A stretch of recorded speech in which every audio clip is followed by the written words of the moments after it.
Right. Thank you, Sam. So we're good to go? Yeah. Yeah, thumbs up. Great. Well, hello, everybody. It's really nice to be here again at the TAO Days 2024, June 25th. June is a crazy conference month for us. We've been all over the place, lots of exciting events in June, and the reason we're doing TAO Days at the end of June is because we want to keep the best for last. So we're really excited about this year's event. We think it's going to be really interesting for you. One thing I'd like to share with you real quick is going to all these conferences this month. There's one common theme across all of them, and that is artificial intelligence. AI. It's a huge topic.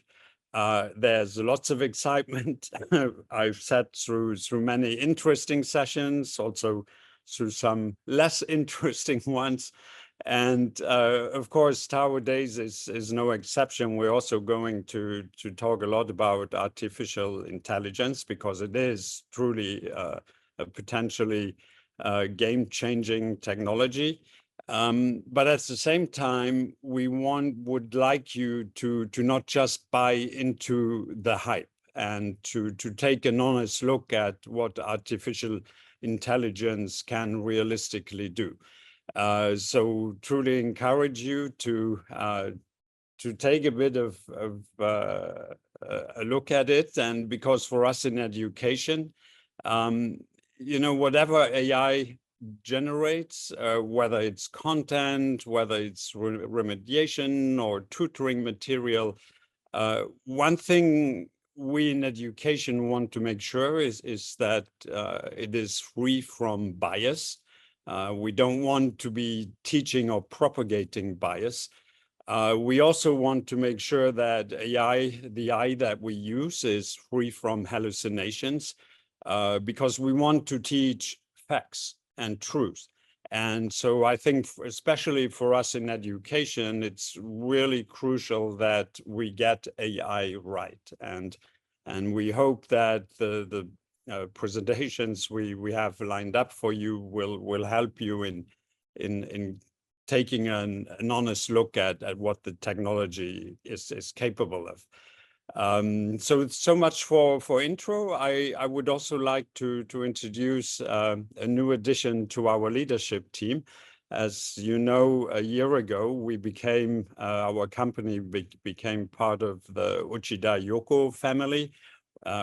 For those of you who don't know, Uchida Yoko is a Japanese edtech giant, multi-billion company, and opening a lot of doors for us in continuing our fantastic journey in offering top assessment solutions. And so I've been working with Mac for many years already. And so he recently joined our board of directors as chairman. And we've built a really excellent work relationship over the years. And he's now joining us as co-CEO.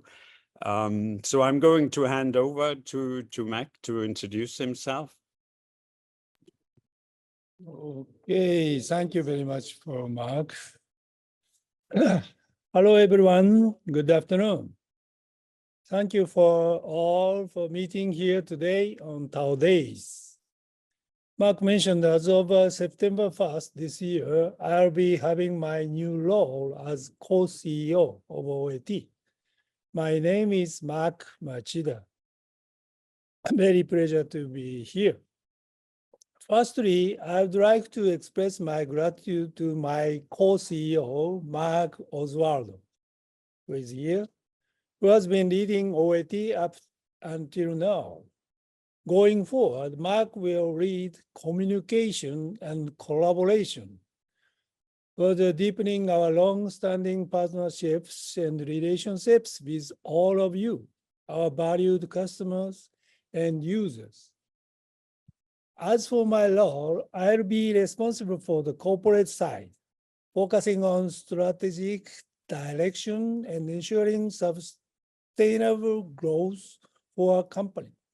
Our industry is constantly evolving, and it is essential to stay adaptable and continue innovating. I'm committed to lead our company by keeping technological advancements, market trend, and most importantly, listening to the voices of our customers and users.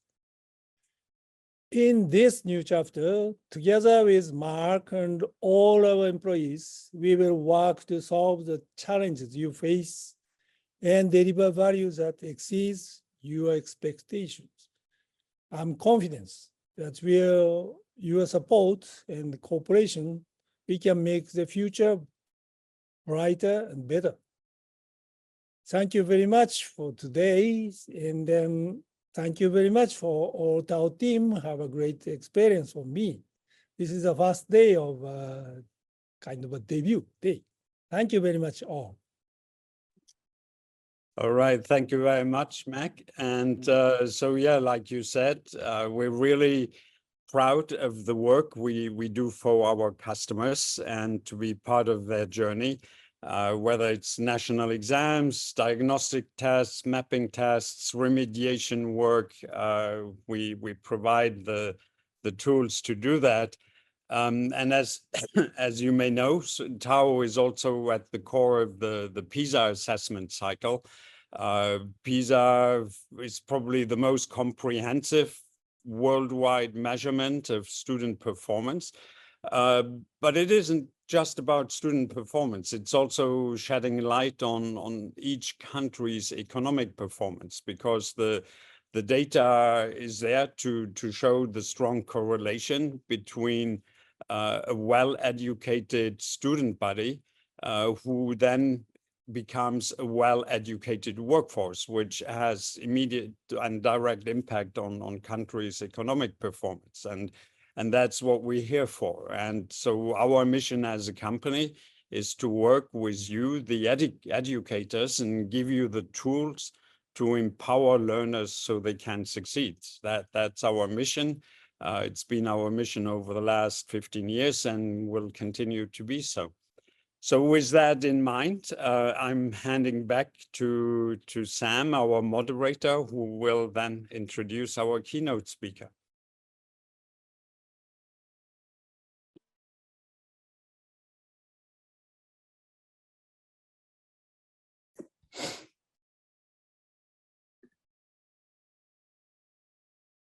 Thank you, Mark and Mac, for your opening remarks. So we're going to get started in just a few minutes with our keynote speaker, who is Professor Samuel Greiff. So I'm just going to go ahead and introduce him with a brief bio. Let me just make sure he is prepared and everything. Okay.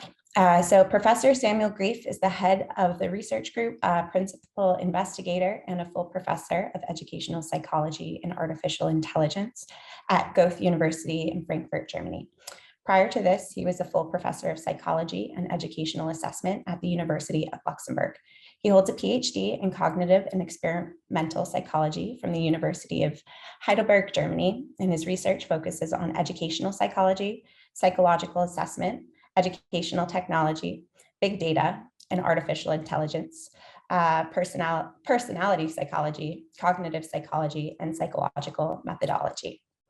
Professor Greiff has been awarded several national and international research funds by diverse funding organizations, such as the German History of Education and Research and the European Union, which with overall funding of approximately 15 million euros. He was a fellow in the Luxembourg Research Program of Excellency and has published articles in national and international scientific journals and books, with over 250 contributions in peer-reviewed journals, many of them leading in their field.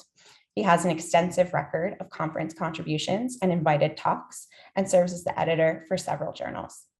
He has been and continues to be involved in international large-scale assessments, such as the Program for International Student Assessment, since the 2012 cycle. For instance, as an external advisor and PISA expert and subject matter expert, and as a contracting partner at his institution. He also serves as the chair of problem solving expert group for the second cycle of the program for the International Assessment of Adult Competencies, the PIEC exam. In these positions, he has considerably shaped the understanding of transversal skills across several large-scale assessments. Professor Greiff has been working for several years on the assessment of transversal skills such as problem solving and collaboration in their role in the classroom, at work, and in private life. He also takes a strong interest into the use of artificial intelligence, data, and learning analytics for assessment and learning purposes. He and his team are dedicated to increasing the understanding, the measurement, and the application of cognitive and non-cognitive skills that shape our lives. So I'm going to go ahead and turn this over to Professor Greiff in just a moment. Yeah, and wherever you're ready, we can get started.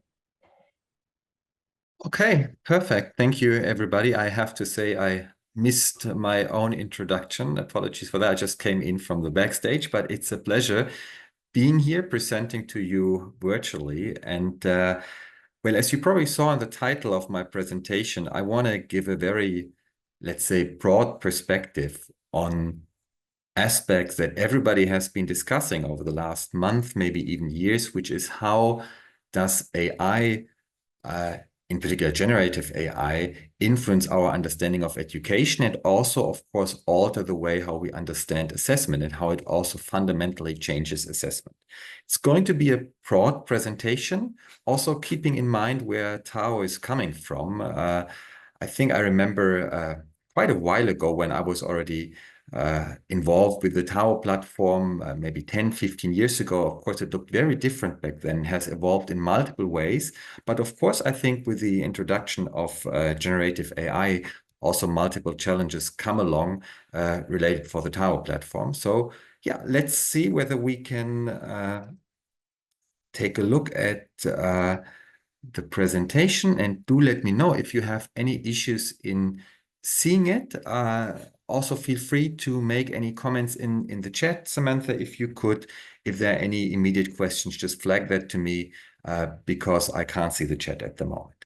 So what I want to do is just kind of start with a very broad understanding of how we are faced with a situation with AI, generative AI, suddenly entering, not suddenly, but ever since ChatGPT came out, it kind of feels like it has been a sudden change to those people closely involved with it. The change hasn't been that sudden, actually. But now in a much more, let's say, public discussion, we are faced with questions on how to deal with the changes, what it means for assessment, what it means for exams, what it means for scoring, and what it actually means for people, and also for the skills that we need to give to people, that we're now facing a new set and portfolio of new methodologies. Now that comes along, of course, with tremendous promises and hopes of how, you know, this will alter the way how we understand assessment and also education, but it also comes along with challenges and specific next steps that we actually need to tackle. And that's what I want to go through with. I have prepared a number of examples that try to kind of make the point and how to say, get on a more specific level of what artificial intelligence can do for us and also maybe what it can't do. So there are three main sections to this presentation: promises, challenges, and then, of course, the next steps that we need to take, all in a way related to assessment, psychological assessment also, and then the question of what it might also imply for the TAO platform. Now, talk about four different promises: learning support, teaching support, feedback, and assessment. Of course, all of them are closely intertwined. They relate immediately to each other, and also they kind of feed back to each other in the sense that you can't have one without the other.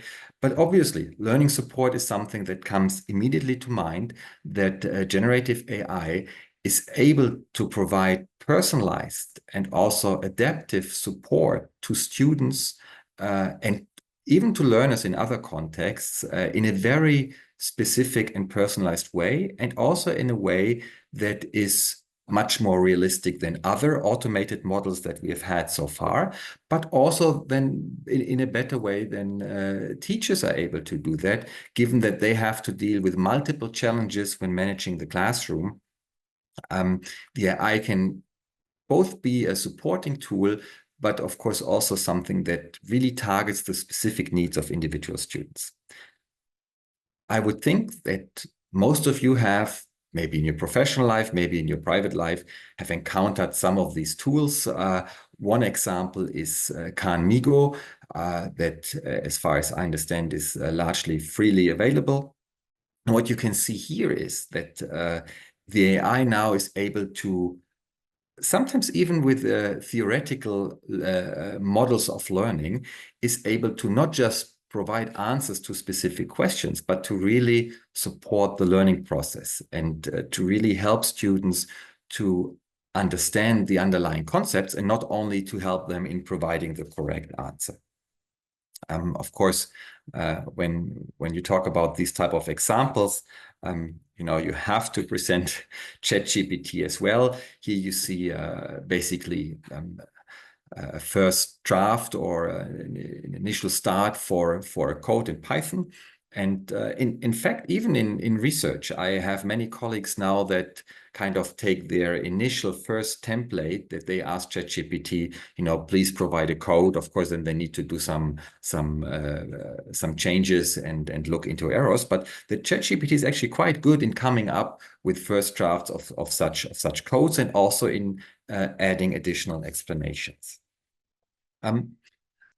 Something that I have used personally and that is implemented, let's say, in a very game-like manner is Duolingo, that also uses AI in their app for language learning. And here you really have a very, let's say, game-based and on the one hand competitive, but also cooperative environment of language learning that is kind of supported in terms of the type of feedback it gives, but also in terms of adaptive testing that really looks into different aspects of language learning on the backdrop of AI-driven mechanisms. So what these examples are supposed to show is that there is the hope that very easily chatbots and AI-supported learning programs are able to provide good and naturalistic interactions, usually much better than intelligent tutoring systems, which are kind of in a way what we had before when it came to individualized learning support, and to actually offer the opportunity for really, in a way, adaptive learning for each individual learner. One interesting example, it's a broad initiative that I was involved into a very different geographical region in the United Arab Emirates, is the Aleph platform. That is a very comprehensive learning support, but also teaching supporting platform where context and content for different topics, mathematics, reading, and science, through different grade levels, are integrated into an overarching environment that, on the one hand, does provide the type of specific learning support to students. It gives feedback to them. It gives suggestions on which tasks to repeat. It gives suggestions on which tasks to tackle again. It gives suggestions on additional reading. But that also provides, and that is the second promise, that also provides feedback to teachers, where they are able very easily to monitor entire groups of students and to show them where students stand, which student might kind of need the teacher to go up to them. So it's kind of this integration of having AI support the teaching process. And you probably have heard the aspect of the human in the loop. So the question of what is the role of the human and what is the role of the AI mechanism.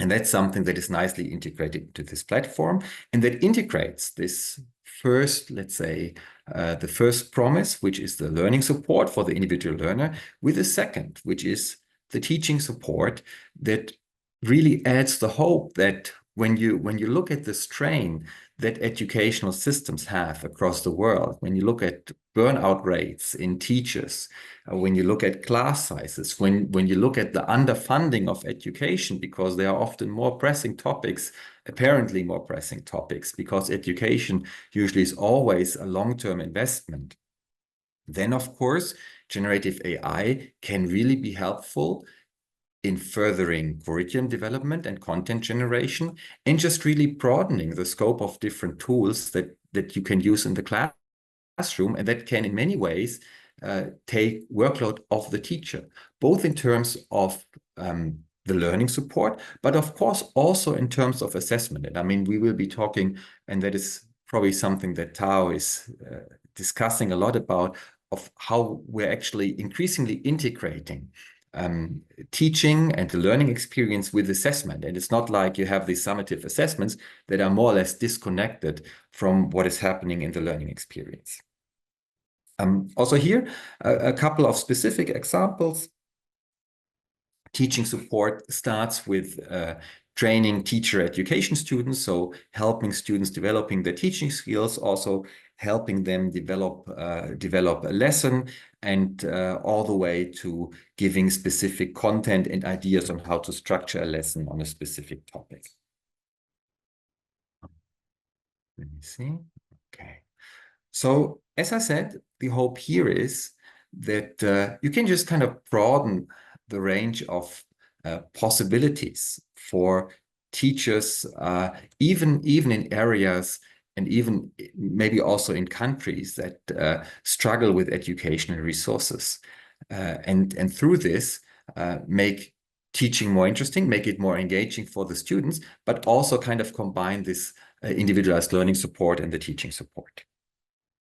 Now, that is closely related to the third promise, which is the chance to provide personalized, timely feedback that is usually very specific and also perceived as being very realistic, that by far surpasses traditional methods like we have it in intelligent tutoring systems, both in terms of depth, also in terms of efficacy and efficiency. And of course, also in a way that is much more than an individual teacher can do when you have to deal with a class of 25 or 30 different students. There are many different examples out there. One that I particularly like is the feedback on essay writing within the Flora project, because it really provides feedback on a number of different dimensions and really supports the essay writer in revisiting different aspects of their work and giving them support on how to improve or rewrite what they have been doing. But of course also, I mean, here we're talking a lot about, let's say, higher education, secondary school students, but when it comes about, you know, doing feedback in a way that is engaging, there are many ways that generative AI could be used. Like here, this is more like probably in a way a fun example, but that you can use these avatars. You upload a picture of yourself and then you can change it. You can change your hair color, and you can actually have these in. If you would think those are the teachers, you can have them directly speak to the students through these avatars. And in fact, there is, because this is so new, we have few long-term studies, we have few very intense studies, we have many proof of concept, many small-scale studies, but those show that this is actually a good way of keeping students engaged, of giving them also the feeling they are supported, and in helping them to acquire the actual content. Now, how can this all be, and this is leading us to the next promise, how can help us all this to improve assessment practices? And something, I mean, we will be, of course, we will be talking briefly later on about the question of, you know, how can you actually evaluate? How can you, something like an essay, because you can't be sure what role AI played in actually generating the content. That's more of, let's say, a challenge or an issue. But of course, also there are a number of potentials that kind of I briefly mentioned this before, this gap of on the one hand having a learning part and then assessing this, often in a way where you might also feel it's a little bit detached. I mean, think about, I'll also be talking about large-scale studies because TAO was involved there, thinking about international large-scale studies. You know, if you ask teachers, they will tell you, well, you know, what they test in these studies, I mean, it's very much detached of what we're actually doing in class. So AI gives us the potential to actually move towards integrated and much more authentic assessment methods. What this all means, of course, on the psychometric, on the scaling level, that's an entirely different story. And there are many issues that I get unsolved. But there is the chance to have assessment more personalized and also in a more formative way, where at least some learning experience is offered consistently throughout the assessment process. Also here, some examples where you could easily think of how AI-based support could be offered to support students in, for instance, here in their diagnostic skills when it comes to to a dental problem. So that's an example of a simulation of medical students. But there are many others out there as well. For instance, here again an automated essay evaluation provided by ETS, the Criterion online writing evaluation service, which doesn't maybe look that fancy, but it provides a very fundamental, broad feedback on several levels. And interestingly, when you look at, and that's of course a big question, also an ethical concern that you say, you know, but if I let AI do that, you know, you don't really have the human in the loop. But it's kind of a question, you know, does the AI actually match human performance? And I'm presenting this example because there is also a study out there that shows that basically the AI performs just as well or as good as human raters do in rating these essays. And I think what you can see immediately is this integrative, formative component, that there's always the chance for personalized feedback, there's always suggestions for improvement, and it's going away from this providing a mark or giving a ranking, which you see, well, it's a 6 out of 6, so there's still kind of a grade, but there's also this aspect of how can you actually improve. Another example from the field of mathematics is kind of the same principle. It's a personalized math tutoring where, of course, you have the assessment, like constantly, you know, you're constantly tested on whether you actually master a certain content or whether you need additional practice to master it. Now, I'm quite aware that, at least in a way, the origin of TAO was also to provide a platform for large-scale assessments. And TAO has been one of the major players in international large-scale assessment like PISA, the Program for International Student Assessment. I assume you all have heard of this, and also PIAC, the adult version, in a way, the program of the International Assessment of Adult Competencies, I believe it is, both run by the OECD, both widely perceived by the media. And the question, of course, is also, what does this move towards AI? What does that actually mean for these assessments? Both on the question of how do we do the assessment, how do we change the assessment, but also in terms of what do we want students to learn and what do we want to assess. So I want to briefly talk about the question of these, sometimes it's called 21st century skills, like these transversal skills that go beyond writing an essay or that go beyond actually doing some mathematics. But also the question, how can we integrate artificial intelligence in large-scale international student assessments that are so important for educational policymaking? Now, let me first of all say that from a content perspective, you have in these studies usually some fundamental competencies like reading, mathematics, science. But the question is, aren't we in a way moving towards more transversal skills. Because of course we need to be able to read, we need to be able to do math, and we also need to understand some scientific principles. But in fact, specific knowledge is in many ways readily available.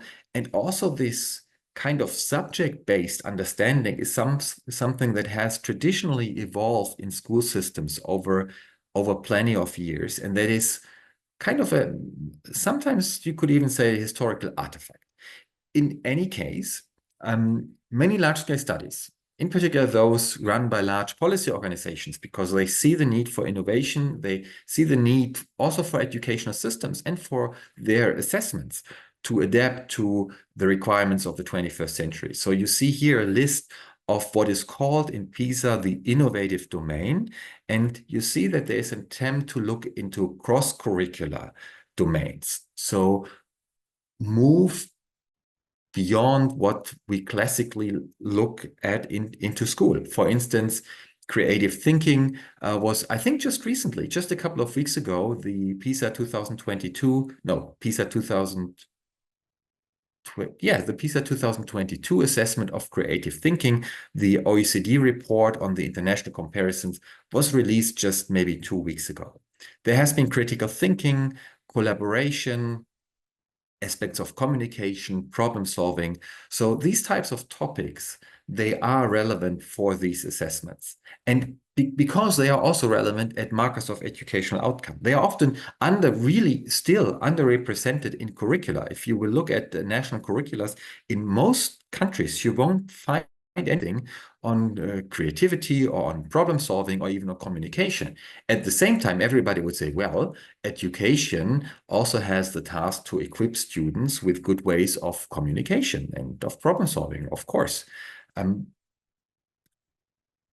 Including these assessments usually requires pretty, let's say, dynamic simulations, and that has always already been a challenge in terms of technical implementation. So it has always been, in a way, difficult or more difficult to have items on problem solving in TAO as compared to more static items of mathematics.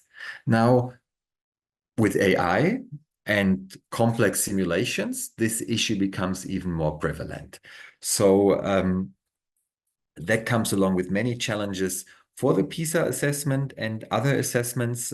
Just as a brief, maybe a reminder in terms of also the policy relevance of studies like PISA, this is kind of one of those, usually don't like to present them because PISA is so much more, because it looks at covariation and it looks so much at student learning behaviors, at parental background, at school and school equipment. But this is, of course, what you find what you find in the public discourse and in the media, which is, given that we are having the European Soccer Championship at the moment, you're probably more or less familiar with league tables. So these kind of league tables on where do countries stand in their overall, here's the average score of math, science, and reading.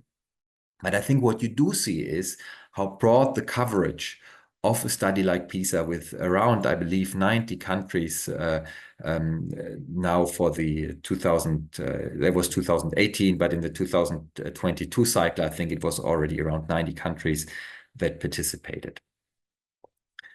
And importantly, PISA looks, and this is kind of going a little bit into the future, looks at how 15-year-old students across the world are able to work with digital content and how they're able to move around in a digital world. And they're not only doing this by asking the students, but by actually developing assessments. So here you see published, of course they are published, you know how secret all the other item types and units are. Here you see published example units of learning in the digital world, which will be the innovative domain for PISA 2025. And here the idea is, and that was of course developed before ChatGPT became so widely known, here the idea is that students learn to work in a digital way with small snippets of code, that they are able to learn a coding language and develop in a way some tools or some program code that does a certain task. So it has a lot to do with problem solving. It has a lot to do also with self-regulated learning. Now, this is PISA 2025. In PISA 2029, in case you're familiar with PISA, you might be wondering, PISA is moving to a 4-year cycle. So it was always a 3-year cycle. So it's not PISA 2028, it's going to be PISA 2029. The innovative domain will be clearly focused on AI. So it's not labeled AI literacy, but it is pretty close to it. So in a way, it acknowledges that we need to prepare students and need to be able to also assess that on how they deal with AI context and how they move around in a world where AI is an integral part of what they do. Now, this is all in a way something that probably is quite innovative in the sense that I haven't seen these assessments before, and that they are, of course, still underdeveloped in every school, in everyday schooling practice, because there you look much more at the actual content topics like mathematics, reading, science, writing, and so forth. But the second part of this is, of course, how can we use maybe trace data? How can we use behaviors, not only in assessments like PISA, but how can we use them in a reliable and valid way to actually better understand where students fail and what they do? And here this was done by a colleague who actually recently moved to ETS. And that is actually something that is planned to happen now in PISA 2025. And here you see a number of different students. You see one student on the left and 5 on the right. And you see how they worked in these environments, in these units that I showed here. Kind of what actions did they take in these units? And different colors stand for different actions. Blue is planning. Green is actually working on the code, the model building. Yellow is creating feedback. So you basically try to let the code run, and then you see, whether it works or not. And here on the left side, you see a student that probably performed pretty well. There's some planning, then there is some working on the model, and towards the end, there is a lot of feedback creation. So you kind of let your code run and you see what happens. But not so surprisingly, but nicely visualized here, you see that students deal in very different ways with these tasks. So for instance, if you take the right side and you take the second student from the top, you see there is little planning, there's little model building, there is a lot of red, which means pressing the help button, and there is no feedback creation. So there's no active, in a way, requesting feedback from the system.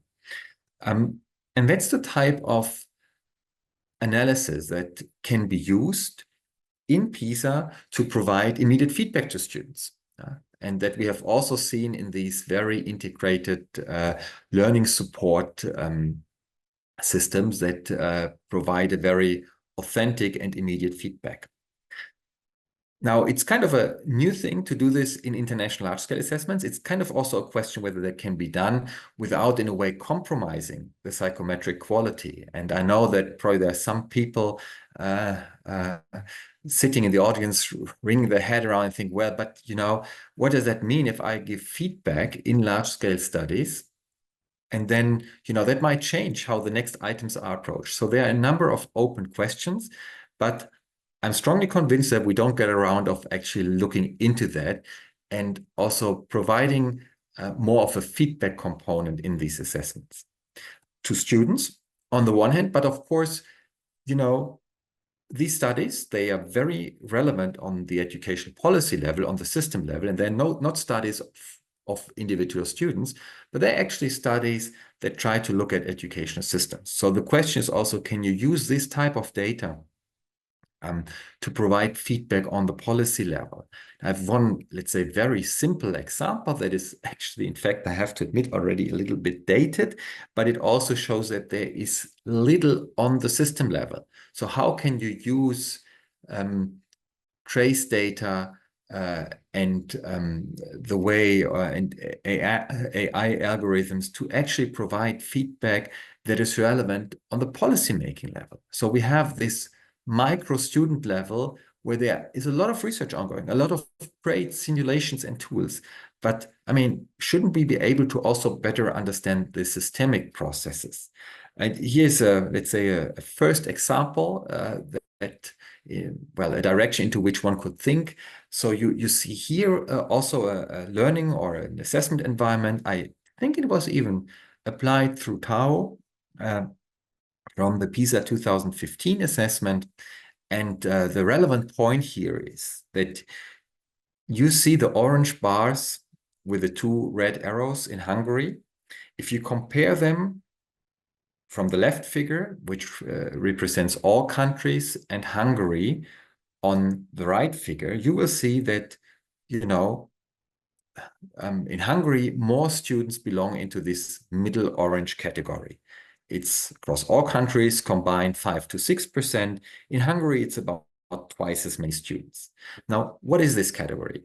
This category are students that do reach the goal in the assessment environment. So in a way, they manage to solve the problem, but they do so in a very inefficient, in a complex and complicated way. So they don't take the optimal solution, but they kind of take detours in a way, and eventually they arrive at the correct solution. Now, this is something that I presented in Hungary, and some policymakers, when I presented, they were kind of smiling a little bit and saying something along the lines of, well, you know, there's a saying in Hungary that if there is a straightforward solution to a problem, you can be sure that a Hungarian won't take this solution. Even though put in a bit of a funny context, it kind of means that, you know, information like this can be useful to policymakers also to understand on a process level of how learning and how choosing solutions differ in their country as compared to other countries. So many promises in a way. I think several of the challenges, and that was so no worries. I'm also keeping the time in mind. I'm not going to go over time because I said initially we're talking about promises, challenges, and steps ahead. So the promises is certainly what I felt was most interesting to talk about. I mean, it can be a bit more daunting to actually talk about the actual challenges and what it actually means to do the implementations. But of course, you know, all these promises, and you might be familiar with Gartner's hype cycle of emerging technologies, which basically says you have a new tool and the expectations go up, they skyrocket, and then they fall just as steep. And there needs to be some time until you actually reach a certain plateau of productivity, I believe it is called. So we have, of course, these promises, but there are plenty of challenges associated with it. And I'm sure that several of you have also followed the public discourse on generative AI, and there are some, and I will be presenting a couple of them. There are interesting examples of what can happen if, you know, if you could say so, if you take the human out of the loop. So if you kind of trust or rely too much on the AI. So let's talk a little bit about these challenges. Obviously, imperfections. You know, we all have heard of the hallucination phenomena, and there's actually some research on this, or you will find some studies that here's like an archive of ChatGPT failures. And given the often correct and complex and also detailed answers that ChatGPT and other generative AI tools are able to give, it is a surprise at times of how and where they fail. So if we take a brief look at this example, it's quite surprising. It's a very simple reasoning task where that would be in the PISA test for 15-year-old students, probably a very easy item, but ChatGPT fails, and you will find similar examples on the web. So without additional validation, AI will continue. I mean, the algorithms will be optimized, but there will always be inaccuracies. And this can be misleading. And in particular, when we use AI, and that's the question now in many cases for high-stake situations, you know, well, these imperfections are unacceptable, not only from an ethical perspective, but probably also from a legal perspective. And one example is that nowadays, many universities or institutions of higher education, or also, of course, other education institutions, they use AI tools to detect other AI tools in a way. So they use plagiarism software to also see whether AI has been used, for instance, in a student essay. And I'm using this example because 2 days ago, a colleague called me and said, you know, my daughter, she submitted an essay for entrance examination at a university, and she really, she swears by everything that is holy to her that she wrote that herself. But the essay was flagged by the AI tool as being AI generated, or at least with the help of AI, and she was rejected on those grounds. So she was, in a way, you would say, a false positive, if assuming that she is indeed innocent here, but she would be an innocent student that was flagged as having cheated. And then, of course, the next steps is very, very unclear. How can she ask for reconsideration? And what would happen if she would go to court? So there are a number of ethical dilemmas, and also of and that does not stop with actually some false positives, but it also stops with, when we talk about diversity and fair representation across the world. I mean, obviously, AI relies on the content it is trained with, and this content is by no means it is neutral. It heavily relies, for instance, on English Western content. You can see this here just in the distribution of input data, in which language this input data actually is comes from.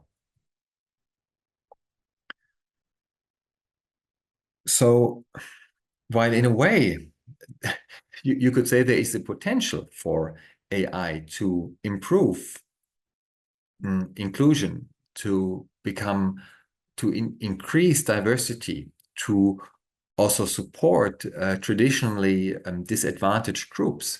But at the same time, if not done properly, if access is not guaranteed, if training is done one-sided, if no additional validation attempts are done, it kind of runs with a danger at the same time to increase diversity, to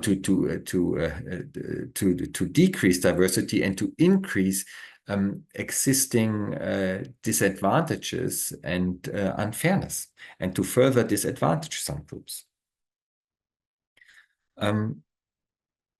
That is something that we basically already talked about, the disruption of assessment. It becomes much more unclear where content acquisition ends and assessment starts, which might also be more realistic. I mean, both should be integrated, but it also becomes much more unclear who and also what are we actually assessing. I mean, how do the psychological constructs, the concepts that we are interested in, how do they change actually when students should be able, also in a good way, to use AI and to prompt AI in a way that some of the cognitive effort, some of the knowledge is offloaded to the AI.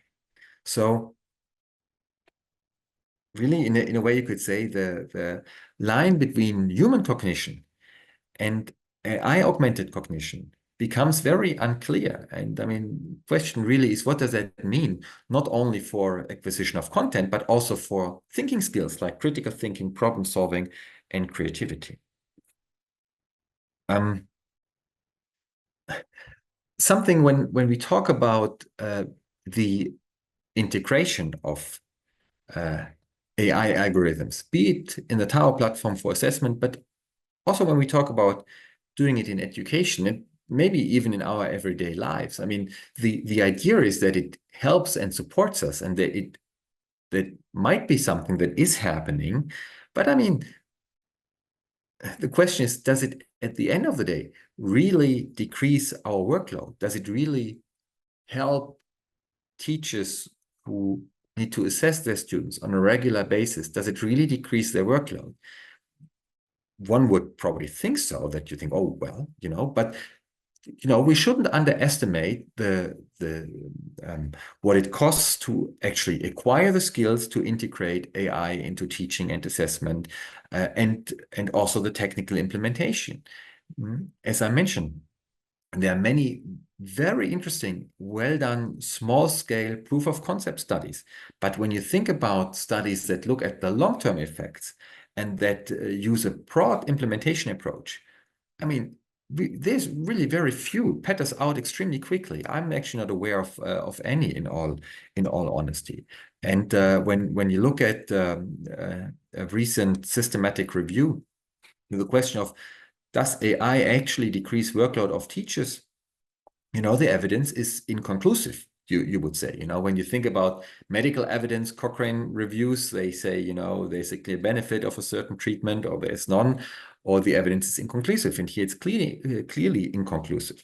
A similar example would be when you think back, so when email was introduced, I mean, everybody was probably thinking, oh, this makes things so much easier. You don't have to send, for many purposes, you don't have to send letters. I mean, I'm just thinking about review processes in scientific journals, when you send around by regular mail, you send the manuscript to reviewers, and then they send their review written on a typewriter. I mean, that was before, I'm not that old, but so that has become so much easier. But when you think about it, has email really decreased your workload in everyday life? I mean, I wouldn't think so. Just because there's something that looks efficient, that makes a lot of sense on first sight, it doesn't necessarily mean that it leads to an increase of efficiency. Bias, I think this, of course, related to the language input.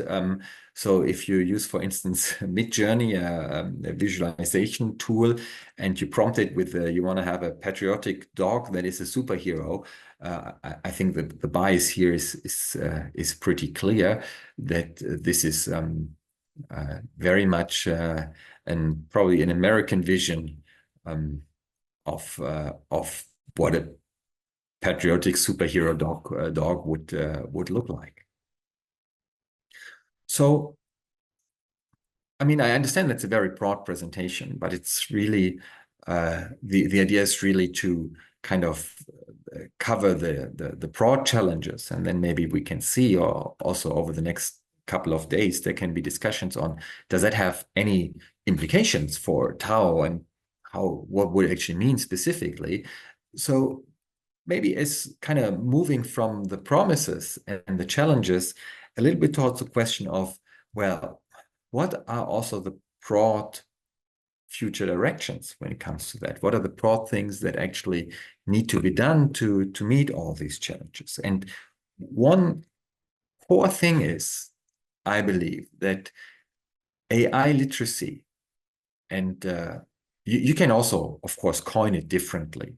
But when we stick with the literacy concept, which means an educated way of being able, but also being willing and being motivated to acquire competence in a certain area, I think then the term of literacy is probably a good way of coining what we need, because we need people, not only students, but really across the board, that have a certain level of AI literacy. There are many, actually, there are many different ways of defining it, and many policy papers, but it all comes down to, not only being able to use AI, but also to understand it, to be able to evaluate it in the sense of critical thinking. So to know what can it do for me, but also where are its borders.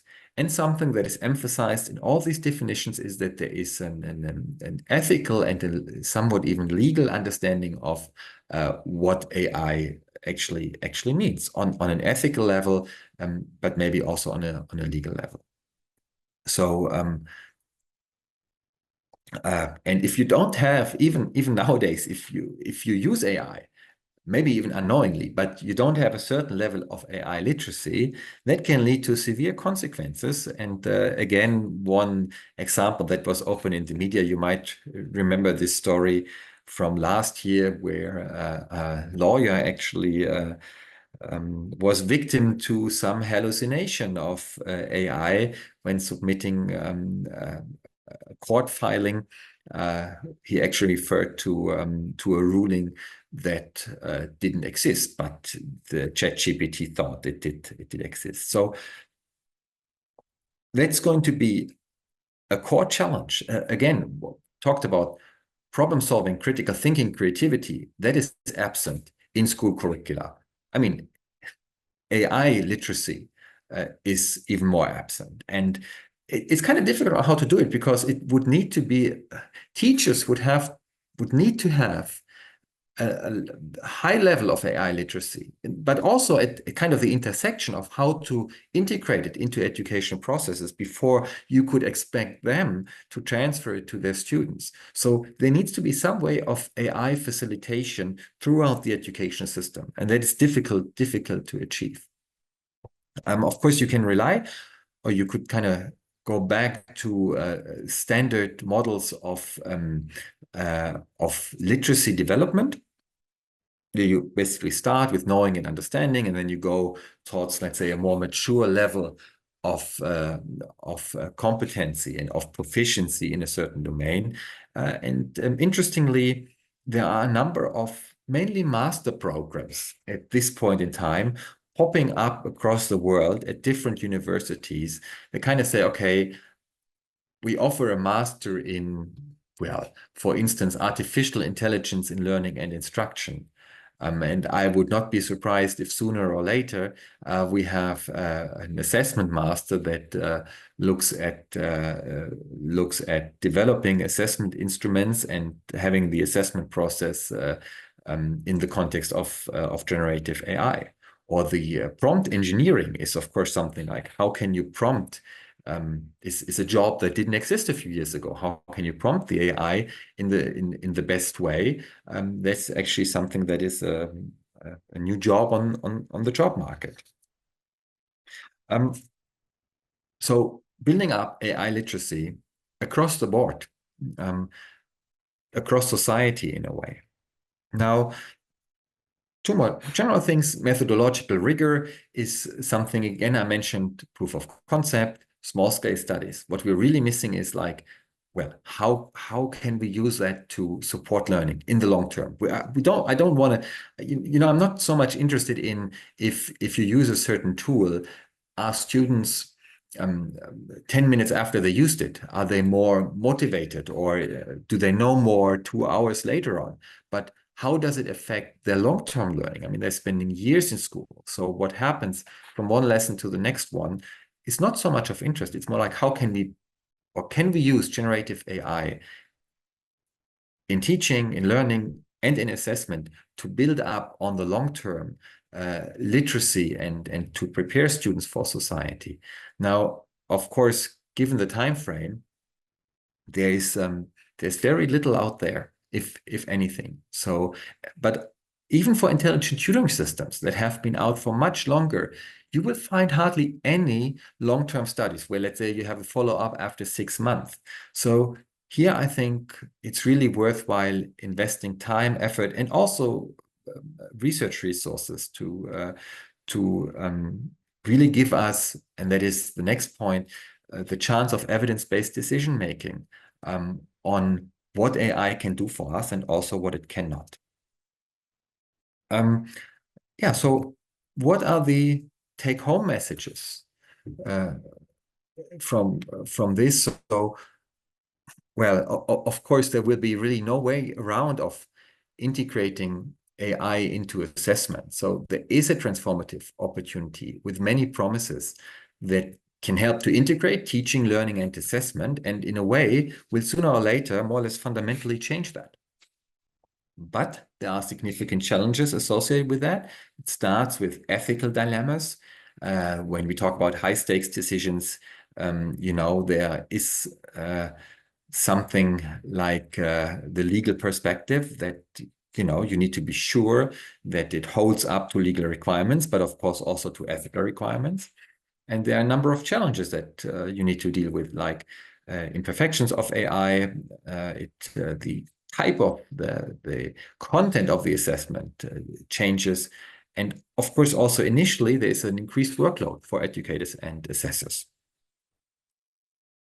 And we navigate those. This is probably something that will keep educational policymakers, but also people involved in assessment, computer scientists, and people across all areas of society, keeps them busy for many years. But one core will be to, in a methodologically rigorous way, create an evidence base that helps us in decision making and to support AI literacy.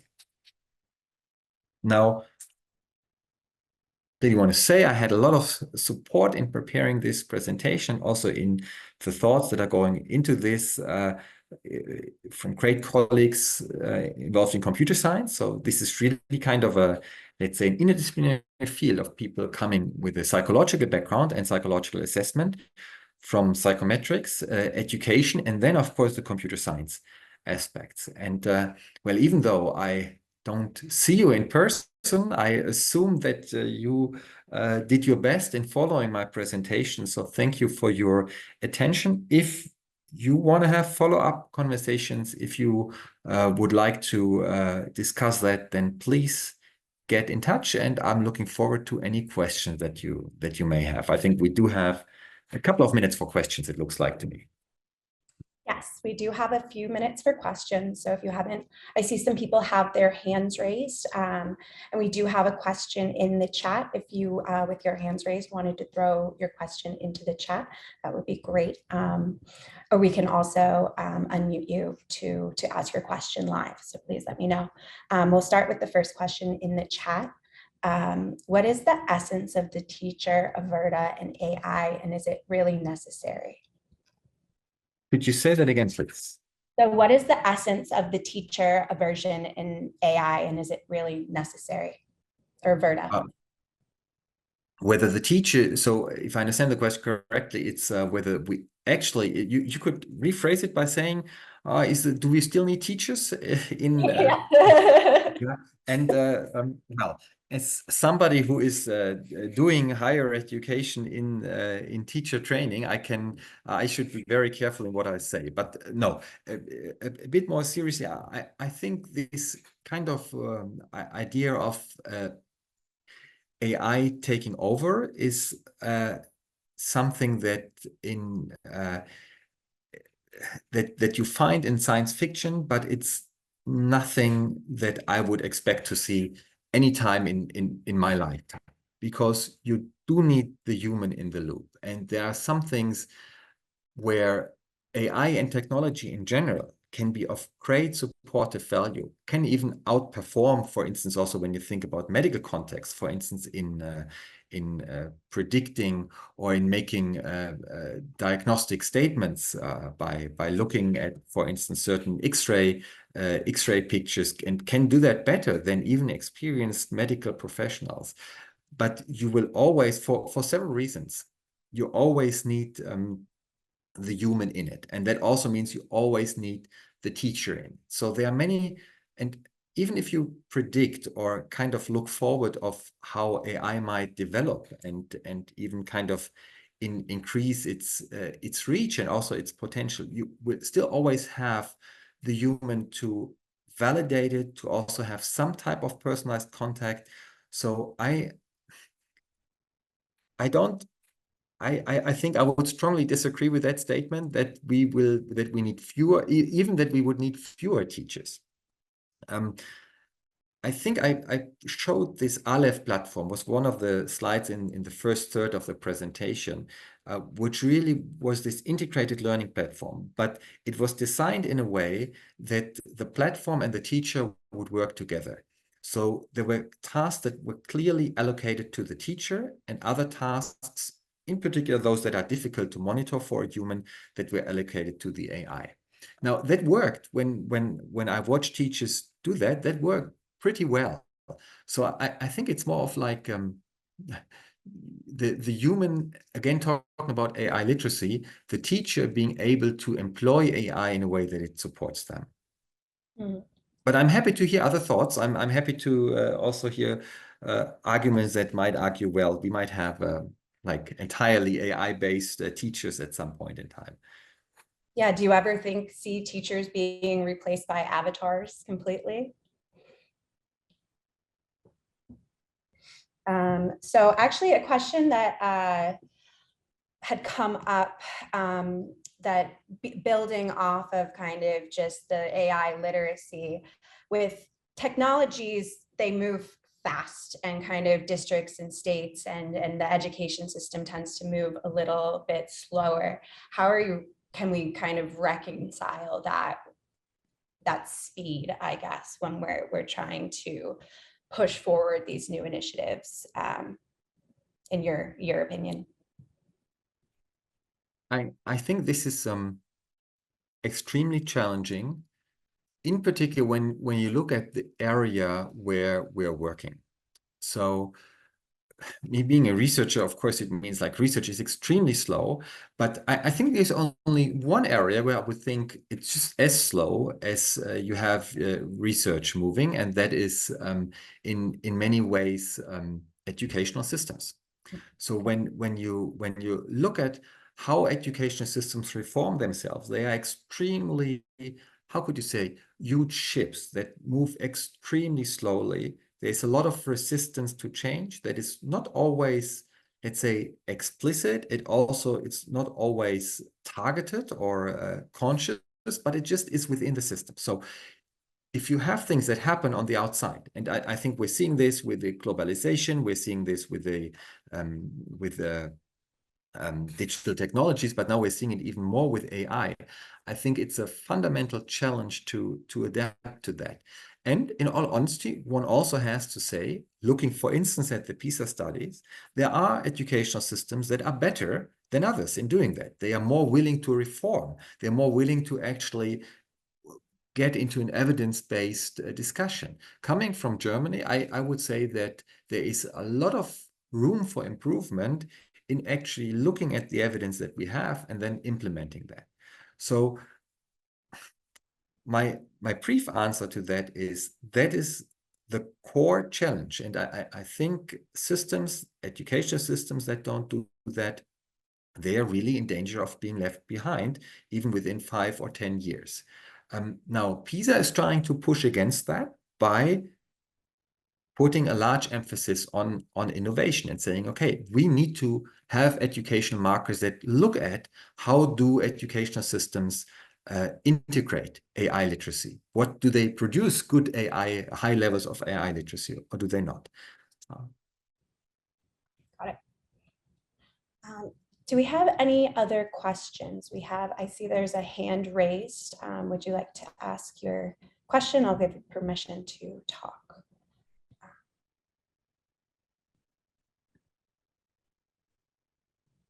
So please feel free, if you have your hand raised, to ask your question, either in the chat or directly to our speakers.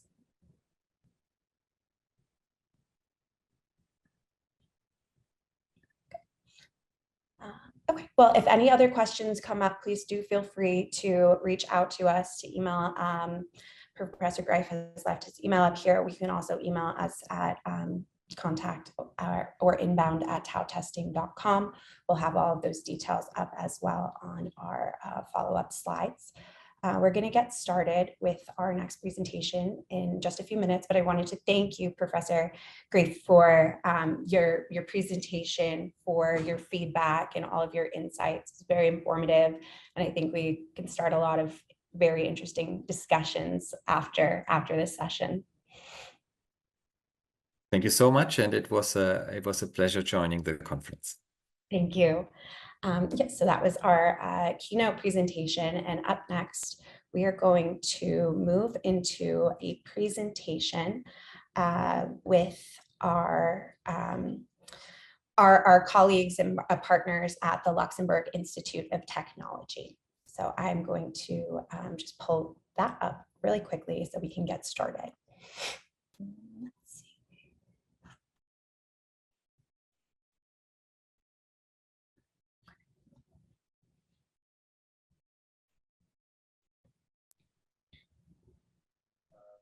Hello. So hello, how are you? Good. How are you? Fine, thanks. Go ahead and share my screen just to introduce the presentation, and then we've got. Okay, and then I will share my screen, right? Yep. And then you'll Okay. share your screen. Yes. Okay. So today we have with us Dr. Renzo Degiovanni from the Luxembourg Institute of Technology. He is the lead researcher there. I'm just pulling up her bio, which got stuck behind my screen share. Yes. So share my screen. Yep. So to introduce Dr. Degiovanni, Dr. Renzo Degiovanni is the Senior R&T Associate at the Luxembourg Institute of Science and Technology, otherwise known as LIST. He received his PhD in computer science from the National University of Cordoba in Argentina in 2015. His research aims at contributing to the quality of software by automating software development tasks, especially in the context of requirements engineering and software testing that are known to demand manual and costly intervention from software engineers. His research has resulted in 27 peer-reviewed publications, including 9 ASC conferences and 4 premier SE journals. His work has contributed with more than 15 open source tools and data sets. Dr. Degiovanni has participated in the program committee of several conferences, including the ASC and the ICT, and in the tool demo track of CSE, FSE 2021, and ISSTA in 2020. Moreover, he has been the co-chair of the International Workshop of Mutation Analysis during 2023 and 2024, and the workshop's co-chair at EATP's 2024 event. Thank you very much for the Yes, of course. I'm just okay. hand it right over to you. So go ahead whenever you're ready. Okay, thank you very much for the introduction. So it's a pleasure to be here. So I'm from the Luxembourg Institute of Science and Technology, and the work that I will present has been done by several people, at least in particular by Jordi Cabot, that is the head of the software engineering group. And also LIS has also contributed, some people from instance, the University of Barcelona has also contributed to this project. So the topic of this talk is kind of related to or a continuation of the previous keynote. So I will be talking about bias, and in particular, how can we test LLMs to detect bias, and I will try to give you some hints on how can we mitigate this bias. So I guess that everyone have heard recently about what is a large language model or an LLM, given the recent release of ChatGPT in particular, that have with the chatbot front end has really made the things easier to people to interact with the model. So there are many models that have been released nowadays, and every year we get new LLMs. And basically people is using these LLMs to generate, for instance, text, you can generate images, you can generate videos, and you can use it for many different applications. For instance, developers use it for automatically generating code or to analyze, for instance, the existing source code.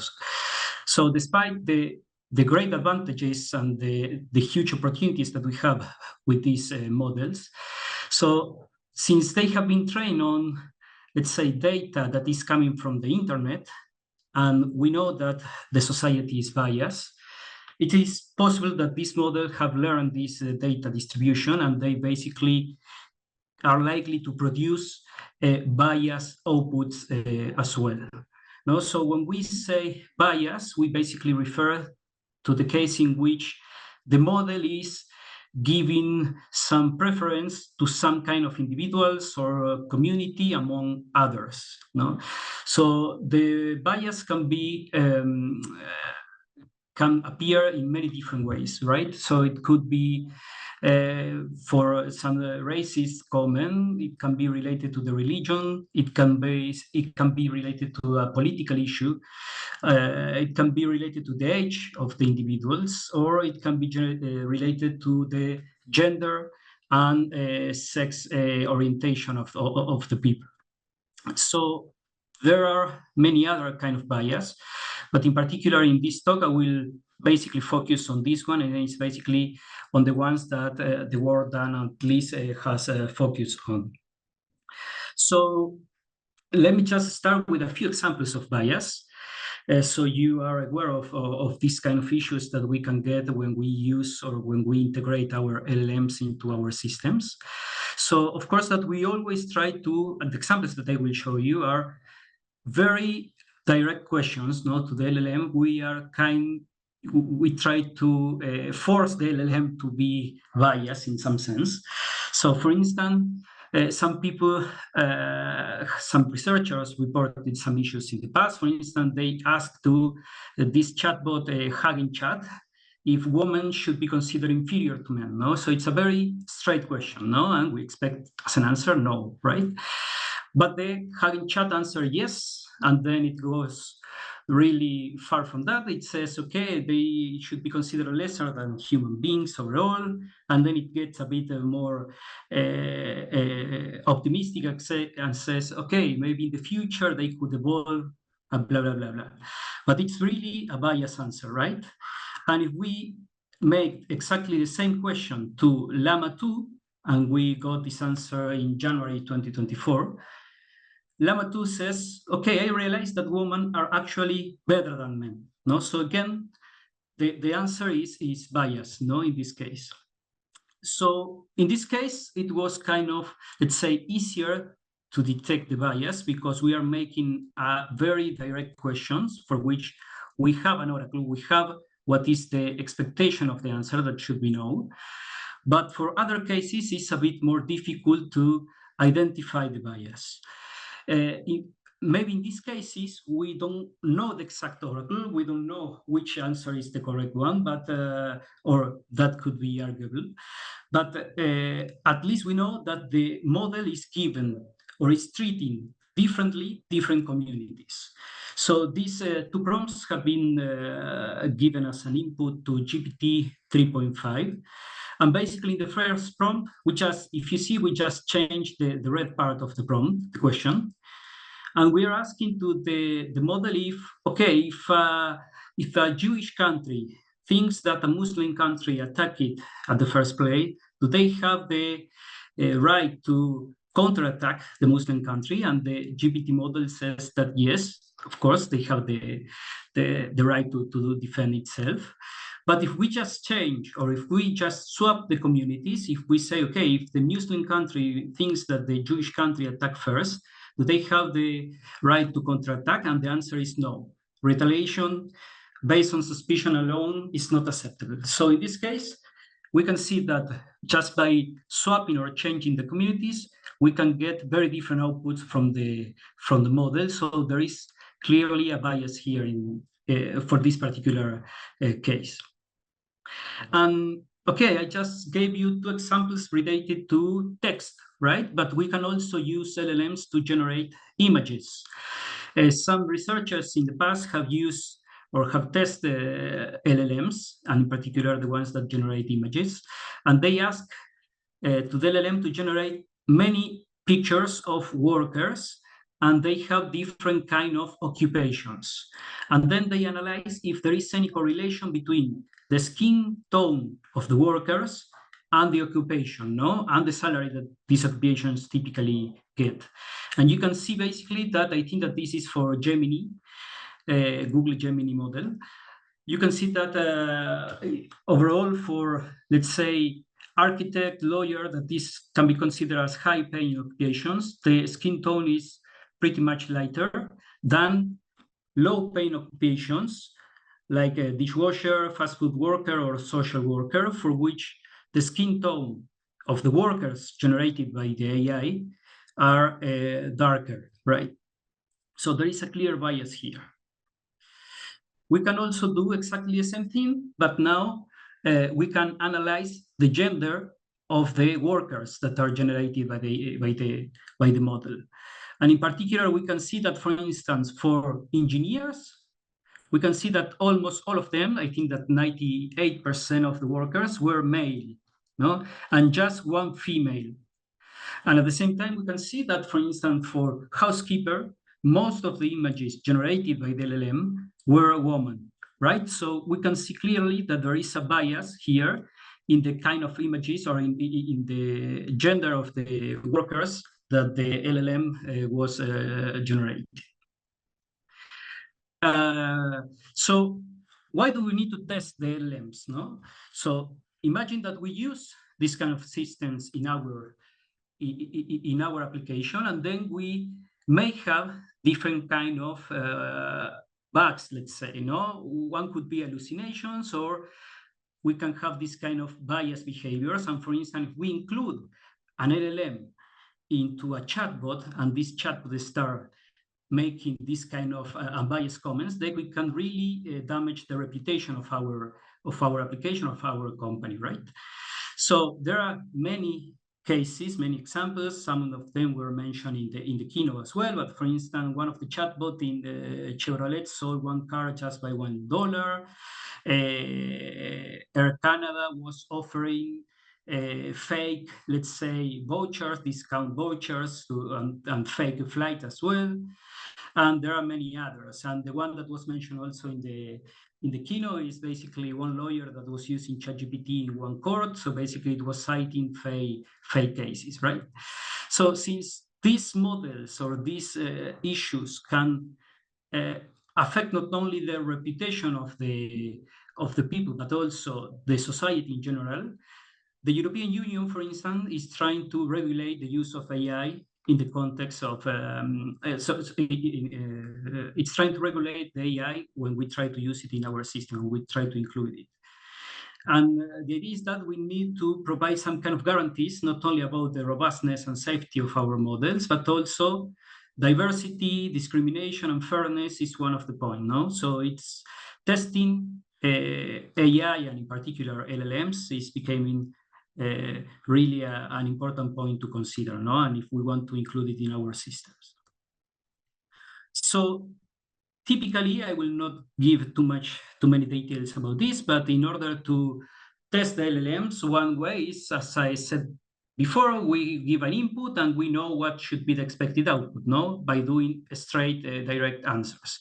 Other way is, okay, I don't know exactly what should be the answer, but if I take two inputs, I know more or less what should be the relation of the output, right?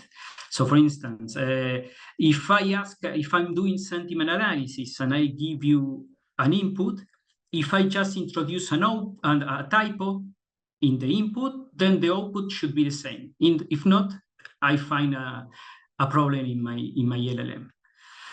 So there exist many different leaderboards. So many researchers has basically proposed a set of test suite for which you can run your LLM, for instance, and check if what is the score depending on the metrics that they are using.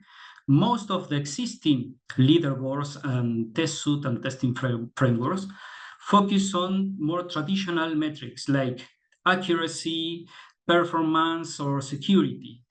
But there were not many leaderboards and test suites that focus on ethics issues, on bias issues.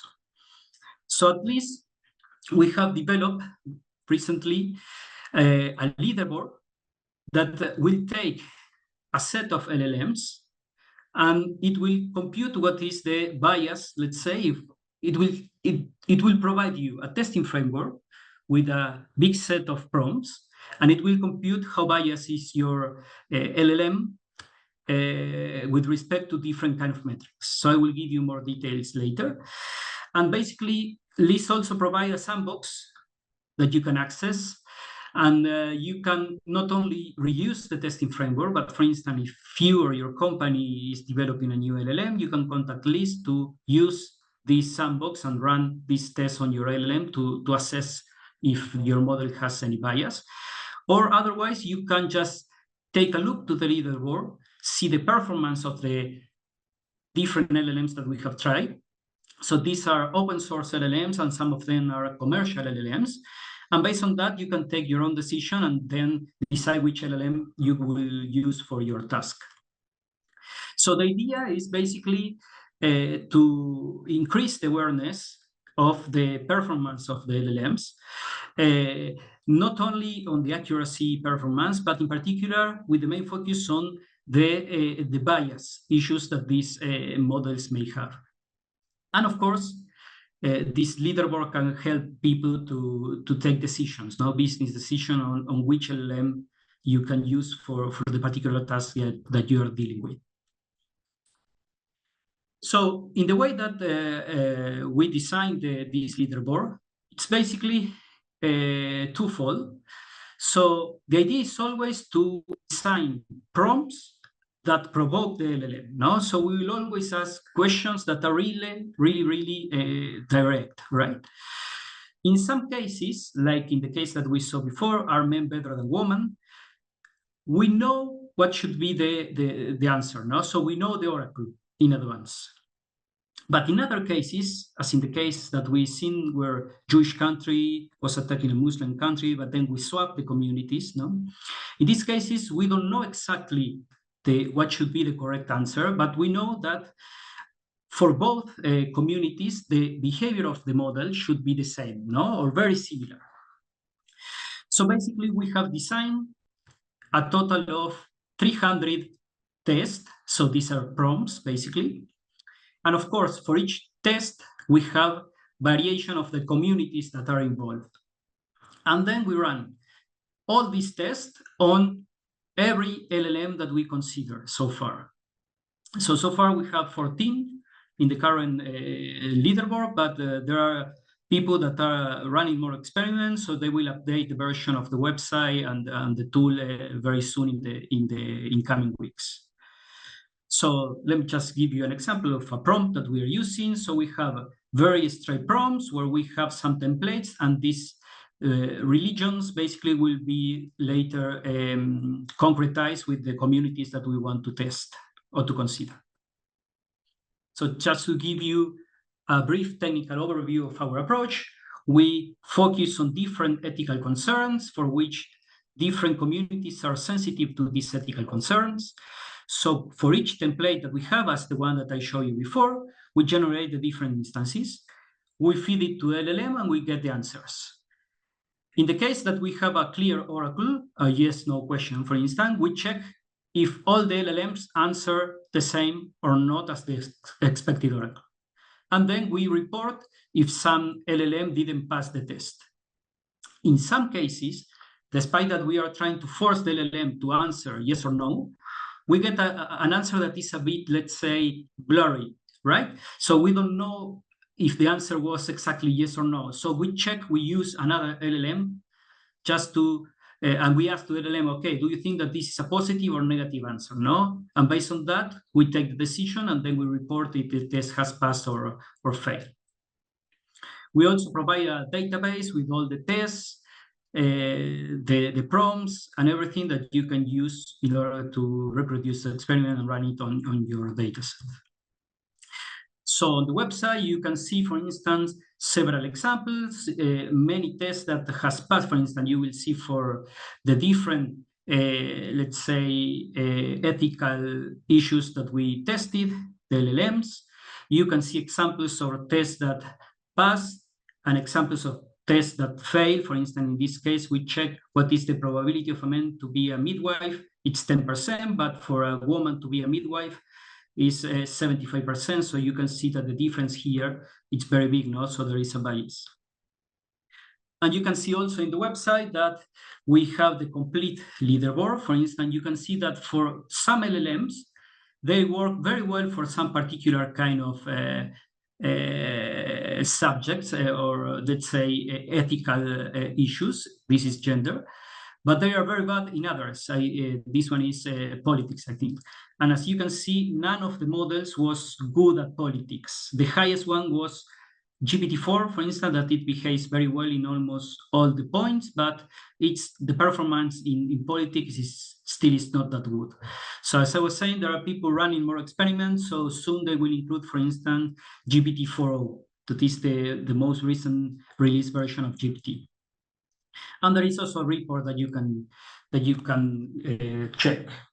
So with respect to the challenges that we are facing, okay, as I said, we are trying to use an LLM to judge the output that they have produced when we cannot check if the answer was positive or negative. For now, we are just focusing on text. So it will be nice to extend this experiment to images, for instance. And so far, we are focusing just on English, right? So it will be nice to run the same experiment in other languages and have an idea what is the performance of the LLMs in other languages as well. And there are some students that are working on this topic right now. So let me just give you briefly some ideas on how can we mitigate these bias issues. One option is to try to use like a cipher version of the LLMs if they provide it. For instance, very recently, GPT announced that they will have, let's say, a ChatGPT Edu. It's supposed that they have integrated many guardrails to try to avoid having this kind of biased behaviors just when you have a very direct question. So getting all this bias behavior is not that easy. So probably this will prevent students to get this kind of comments if we use it at the school or at the university, for instance. Another way to do it is to, let's say, okay, if I want to have diversity, I will try to force it by tuning the prompt. No? So I will extend the prompt and I will ask, okay, combine male and female characters, have different skin tones, and so on and so forth. But we need to be careful to not start getting, let's say, unrealistic examples, right? So for instance, one of the issues that Gemini from Google had was that it was generating too many unrealistic cases. So for instance, someone asked, create an image of a Pope, and the Gemini model produced women, for instance, that were Pope, and we know that that is not possible, no, at least so far. So you can get this kind of hallucinations, that at the same time reflect a kind of bias issue here. So what many researchers are saying, and the community says, okay, it's always good to consider open source LLMs because you can have a bit of more control on this. You can reproduce the experiment because if you just rely on commercial LLMs, if the company discontinues these LLMs, then you will be in troubles, right? And you cannot fix this bias if you want to. And another option that we are also considering, as I said before, and this is typically a good choice, is to not rely just in one LLM. Right? So let me just finish with some comments. I think that this generative AI, and in particular the LLMs, can give us a very good opportunity for teaching to our students. I think that they can get really engaged in the topic. They can learn what are the limitations of these models and what are the risks that we can have if we just over-trust on these models. And we can get very nice examples of hallucinations, non-determinism. It's a good opportunity to talk about bias, and we can get good examples as well. So I think that for teaching, it could be a very good opportunity. And then we need to think about this trade-off. So our society is biased, right? So it makes sense that all the data that is on internet is biased as well. So all these LLMs are basically reproducing this bias on the outputs that they are producing. And it seems that at least research so far have shown that when they try to fix the bias or remove the bias on models, then they start generating more, let's say, unrealistic data. So I think that it will be a matter of on the context in which we want to use these tools. If we prefer something that is more realistic, we know that we will have the risk of having very unbiased outputs. But at the same time, if we prefer to have something that is safe and it's not biased, we know that we may get some unrealistic data, right? So let me just conclude here. I hope that you enjoyed the presentation, and I'm open for questions, and you can contact me if you want to keep the discussion further. Thank you very much. Thank you, Dr. Giovanni, for sharing that presentation. We do have a few minutes for questions, and if we did not get to your question in the last session, don't worry, we will send a follow-up email to kind of spark some discussion. So we'll keep all of our question points in mind. So if there is anything to drop into the chat, a more general question that had come through before that I think maybe could still kind of apply to this session is, do you see it, because we talked about some, you had shown some of the legal policies that have come into play. Do you think it's possible for AI to be made a mode of learning that legalized? Sorry, I couldn't hear you. Oh, sorry. Do you think it would be, do you ever foresee AI being a mode of learning that is kind of legalized across, like just across the board? I'm not sure if I get the question. Well, so I what guess, do you mean? Like being made a part, like being made a requirement of certain education systems in the future. So you think if we can use it to take decisions, you mean, in different departments, like I don't know, for hiring people or things like that?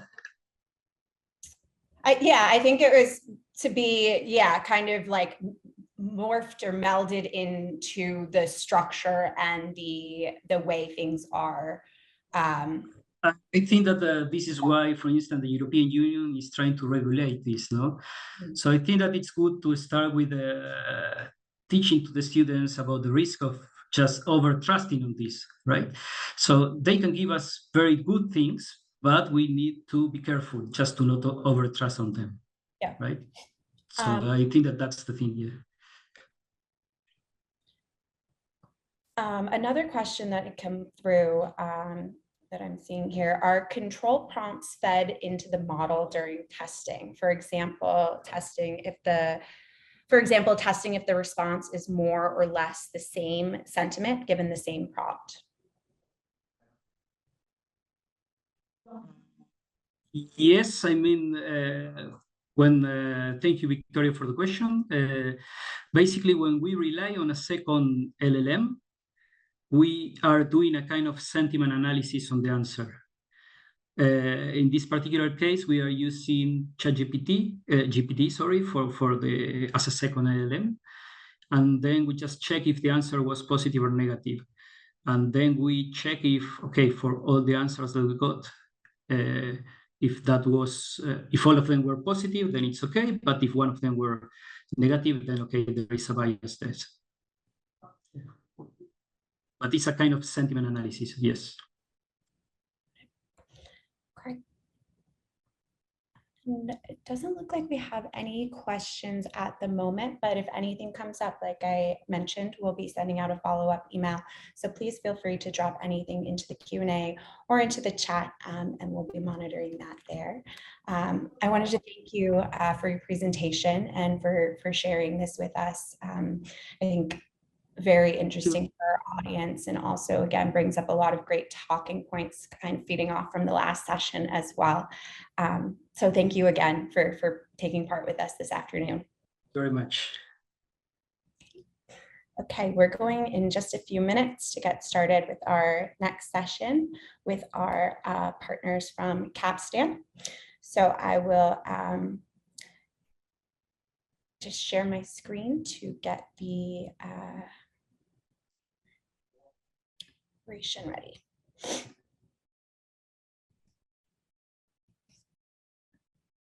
We will dive in just a moment.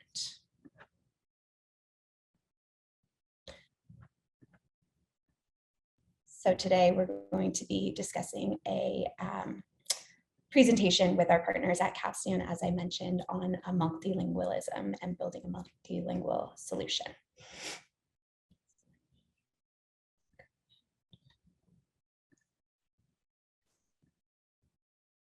Okay, so it is my pleasure to introduce to you today's speakers. We have Steve Dept. He is the founding partner at cApStAn Linguistic Quality Control. We also have Laura Casanellas Luri with us today. She is the Chief Technology Officer at cApStAn, and Manuel Souto Pico, who is the lead translation technologist for cApStAn. And I will go ahead and turn it over to our speakers so they can go ahead and walk you through the presentation. And I will stop sharing my screen so that you can share yours. All right. Thank you very much. Samantha, can you see my screen? I can, yes. Perfect. Yeah, so the title actually ends with a question mark. It's from roller coaster to smooth sailing. It's because our first experience in working together with OAT, with the TAO platform closely to arrange for a good interoperability between the platform and translation middleware, we encountered quite a few challenges, and we'll give you some examples of those challenges. And then we're experimenting with more automated, smoother workflows and hope to come to a point where the sailing becomes really smooth. But because it's still an experimental project, we prefer to leave the question mark at this stage. Okay. So my colleague Manuel is with me. He's our lead translation technologist. I'm not sure if Laura has actually made it into the presentation. She's our Chief Technology Officer, and I'm the founding partner of cApStAn about 25 years ago. And cApStAn is a very small agency. We have a core team of 27 project managers and translation technologists, 18 nationalities. We're located in Brussels, where our headquarters are, and in Philadelphia, Pennsylvania. We also have about 700 linguists and subject matter experts under contracts in 120 countries. And what we do is optimize processes and workflows for the localization of assessments and questionnaires, with a special focus on cross-language, cross-cultural, cross-national comparability. So the volume that we process is impressive considering the size of our company. But for today there are two parts in this short webinar. The first is the roller coaster part. It's about the cooperation with TAO and the technical challenges we encountered, and how we set up a collaborative effort to address this. And the second part is this experimental workflow, which does involve calls to machine translation engines and to automatic quality estimation applications to have efficiency gains. There will be some time for question and answers. Let's start with the roller coaster part, which is mainly about, as I said, interoperability between the TAO platform and the translation environment. This particular case study is about the PISA study. Our colleague, Professor Samuel Greiff, mentioned PISA in the first presentation today. And PISA is a mammoth project. It's very big. There are more than 90 countries participating. in 51 languages. If you count minority languages, it's 55. We have 130 locales. Locales are country language combinations. But because there was a switch in the platform between PISA 22 and PISA 25, the TAO team, the OAT team, had to re-author all existing assessment items and to replicate their look and feel, because PISA also measured trends over time. They measured knowledge and skills in 15-year-old students, but the evolution of the performance in knowledge and skills has to be measured by using items that have not changed over time. It's also important to be able to use mature translation technology to be able to export well-structured, well-formed files that completely separate the content from the layout. So these are files that have markup and design that are exported from the platform, processed in a translation environment, and imported back. And another requirement is that the different translation teams working on their national versions must be able to preview their work in the production environment at all times. So as they work, they must be able to see whether their translation works in context. That's the downside of working in a CAT tool, a computer-assisted translation tool, where seeing that the text is separated from the layout, you only have text segments, and you don't really have a representation of where the text fits in. So that's a requirement. You need to be able to preview your work. PISA uses decentralized translation design with quite a bit of sophistication. Decentralized means that every participating country is responsible for producing its own language versions, its own national versions. They select their translation teams and their experts. It also means that the levels of professional knowledge and experience of the translators may vary. Some may be more proficient in their field of expertise, others may be more technology savvy, and you need to be able to accommodate all that and have models that everybody can use. Another particularity of PISA is that you have new item types, innovative item types with interactions, simulations. All of them need to be saved in QTI format. And there are many interactive items that come or are transferred as portable custom interactions or PCIs. So to work together with the different consortium members who make up PISA, we had to make sure that we had communication channels that worked well, that were efficient. And we used Slack, we used Jira, we used MS Teams, we used email, of course. There were face-to-face meetings. But different partners have different priorities and have different understanding of the project. So what is absolutely crucial is that first you appoint a main point of contact, a spokesperson for each group, the people developing the items, the people responsible for the platform, and the people in charge of the translation middleware. The question was always, should that be a project manager, or should that be a business analyst? Should that be an engineer? Should it be someone with 2 or 3 of those competencies? You need to define the concepts in a language that everybody understands, so that we start speaking a common language, which is usually not the case for a linguist on the one side, a science test developer on the other side, and a platform engineer at the third end. We also need to agree on milestones, on threshold points, on cutoff points. Very strict about that, we have 3 weeks to do that, and then comes the next stage. That cannot run over, because otherwise you have a domino effect.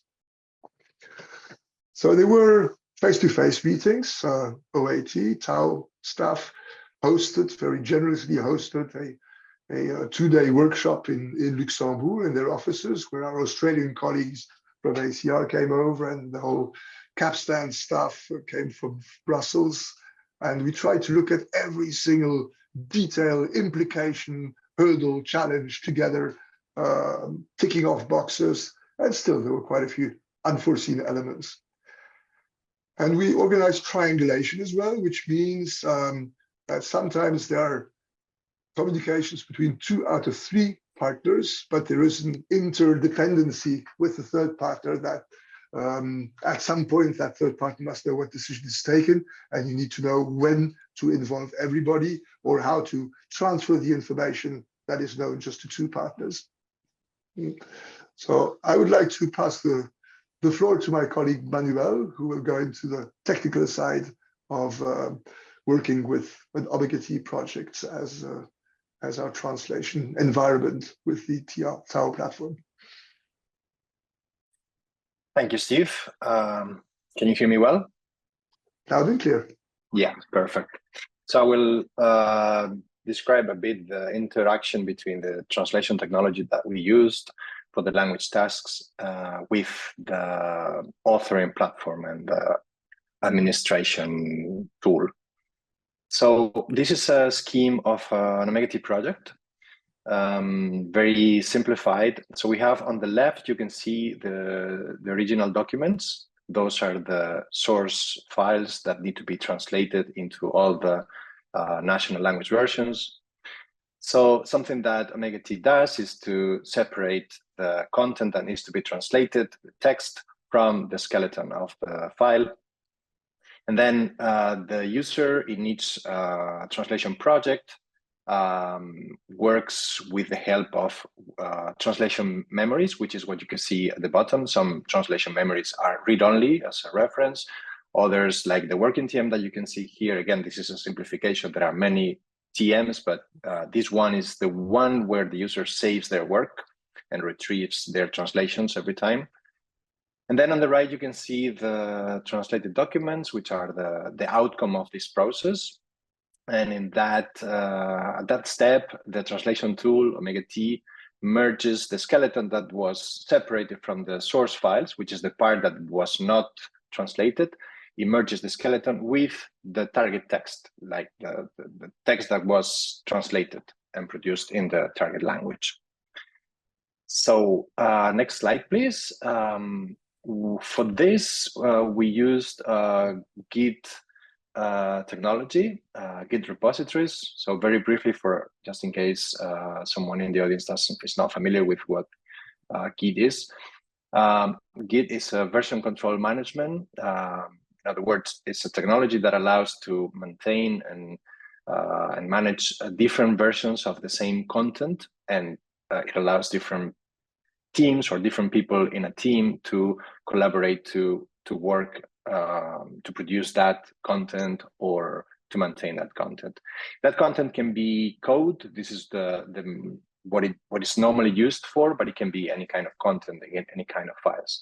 So we use Git repositories as the middleware between TAO, which is the authoring platform and the test administration tool, and the translation tool, which was Omega T. And we use repositories in 3 ways. We had 3 kinds of repositories. One common repository for the source files, which are common for all the language tasks and all the language pairs. So all the language teams had to produce their national version based on these common source files. Then we had one repository for each Omega T project, for each step and each task and each language pair. So each language team had their own repository, which is where their working versions of the translated files were saved all the time while they were working. And then one final repository where the final versions of those files in the target language were saved and used in the test administration. This had some advantages, like, for example, the language teams can work simultaneously together in the same Omega T project. They don't need to have different projects for different people. And also they have instant access to the source files. So whenever those files are updated, everybody working on them has access to the latest version, the current version. So here we can see how those 2 things combine together. So this is the same slide that I used at the beginning, plus the Git repositories on the 2 sides. So on the left, you can see how TAO pushes the files that test developers work on and release. Those files are pushed directly to the repository, to the common repository from which all the Omega-T projects pull those files. And then on the right, you can see that Omega-T pushes the target files that are then fetched by the previewer to generate the target language version of the preview in real time. Next slide, please. And here you can see what I was showing before is for one language pair only, one language version. Here you can see what it looks like for different language versions. We can see 6 of them here, 6 instances. We had many more, of course, but here you can see that there is one repository for each project, for each language version, and then the 2 common repositories are the one containing the source files at the bottom and the one containing the final files that are used in the field at the top. So this worked reasonably well. We could do the work, but it wasn't without some hiccups. So there's some room for improvement. I will give you just 2 examples of problems that we had that required further processing and quite a lot of workarounds. So one of them is had to do with using inline markup around paragraphs. So instead, you can see here an example, very simplified. This is a paragraph, and it has bold tags around it. So this is what shouldn't happen. This is what we had. Instead of that, we should have had block level markup around the paragraph, or even better, if that any markup around the paragraph was not extracted for translation, that would have been even better. In fact, any markup around paragraphs is something that linguists don't need to see because their position is in the target in the same position again. And next slide, please. This is another example of a problem that we had. There is no full Unicode support in TAO. So instead of using some mathematical symbols like variable names, ABC, or the algebraic X, instead of using those characters, we had to simulate those characters by using applying formatting to regular letters of the Latin alphabet. So that also produced a lot of tag noise, a lot of tags, a lot of markup that translators don't really need to see, and that hampers their task. I'm saying translators, but it's the same case for any language task, for any member of the language team. And there were other examples, other problems that we had to overcome. This is just 2 of them. And that's all for me. Thank you very much, Manuel. Yeah, these are illustrative of the small headaches and setbacks we encountered, but eventually getting there. So let's go to the second part, which is the smooth sailing with a question mark. And this will look at workflows that do involve machine translation and AI quality estimation. So we're looking at a use case that is totally external to test administration. So unlike PISA, we're not administering a test, we're not collecting data. And there is a demand to obtain usable translations of a lot of material in real time. There's also a demand to add a human post-editing or revision step at a later stage or on demand as an optional step. And there was also a request, because post-editing large amounts can be very time and resource intensive, to organize efficiency gains within the post-editing of the work documents.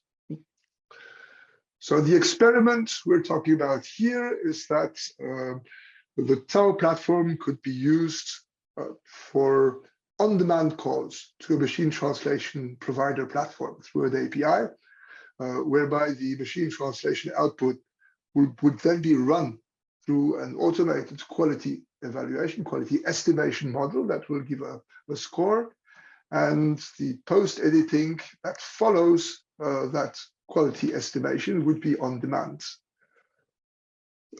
Laura, how do we go about this? Thank you, Steve. Hello, everyone.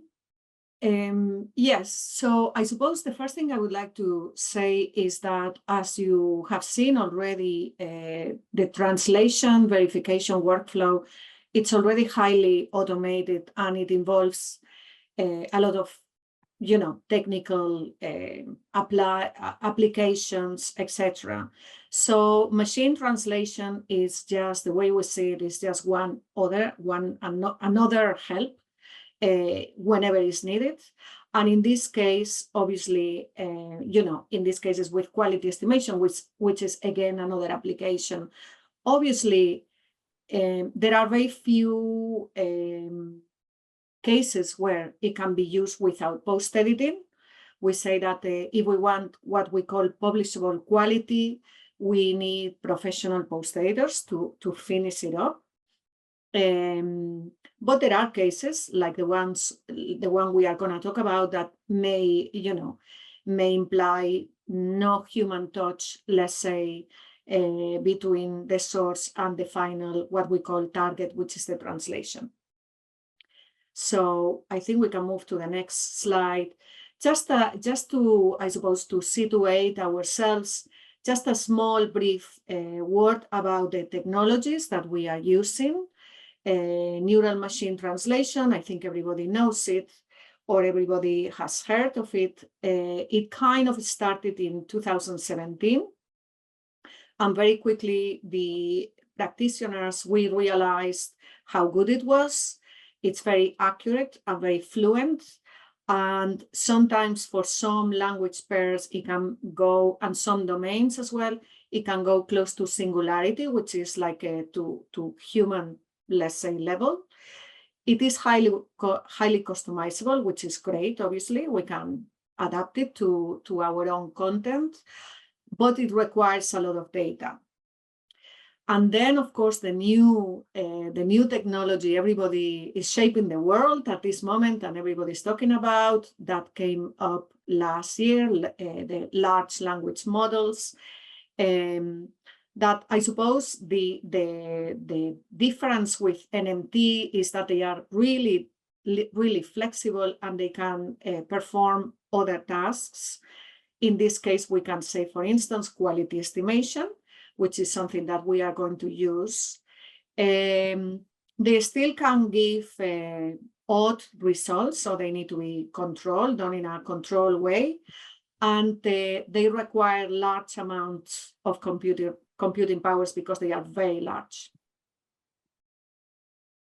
So if we talk about machine translation in conjunction with other technologies, and we focus on quality estimation, so what is this? Is the basically the quality estimation automatically predicts the quality of the machine translation output. And this sounds very simple, but once again, the industry has been asking for that for years, at least 10. So it is not that simple, and it's not that easy to achieve. It uses LLMs and machine learning. It is used, obviously, in optimal situations within what we call the CAT tool environment, which is the translation environment. It's offered already by different providers, commercials. There are open source solutions as well, which work really well. It's still starting, so I do think that it's going to improve and it's going to become cheaper. At this moment, it's not that cheap. And because of the fact that it can predict quality, and that involves sometimes pricing and rates, I do think that it can change the paradigm of, what we know about machine translation in this industry. Thank you. Thank you, Laura. And so the particular use case we're looking at today, imagine that there's a global association, and the members of that association, they're in different countries, of course, they would like to share content with their counterparts from other countries, with the other members, in a big shared platform. And that platform could be the TAO platform. The content is, of course, created, written in different languages and comes in different formats. Then what the proposal is, I let my colleague Laura explain to us. So it's what we call an on-the-fly machine translation solution, reinforced with the quality estimation integrated in the one platform. And I'll show you a little bit what it looks like. I mean, those steps are high level. I'm sure there are, we haven't put all the steps there because it would be too much. But just for, I suppose, for information purposes, the user of one of the users of this platform logs in and checks the content that is available. It has been made available by other users of the same platform, selects the documents, and very importantly, once documents are selected, selects the language pair. So I want this to be translated into my language.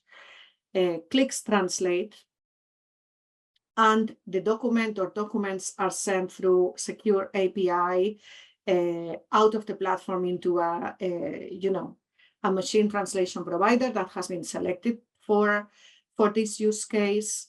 The documents get back to the platform, and when this happens, there's another API call to a quality estimation system that is being selected as well for this type of use case, where the documents receive a QE score, a quality estimation score, back into the platform, and the translated documents together with the quality score that has been made user-friendly. We won't give like odd numbers or difficult numbers to interpret. It would be excellent, good enough, or not so good, or lacks quality, whatever it is, so that people can very quickly realize and make a decision. So this can be retrieved, or depending on the quality, sometimes even if it is okay but not great, the user may want to further post-edit this content, which can be also done.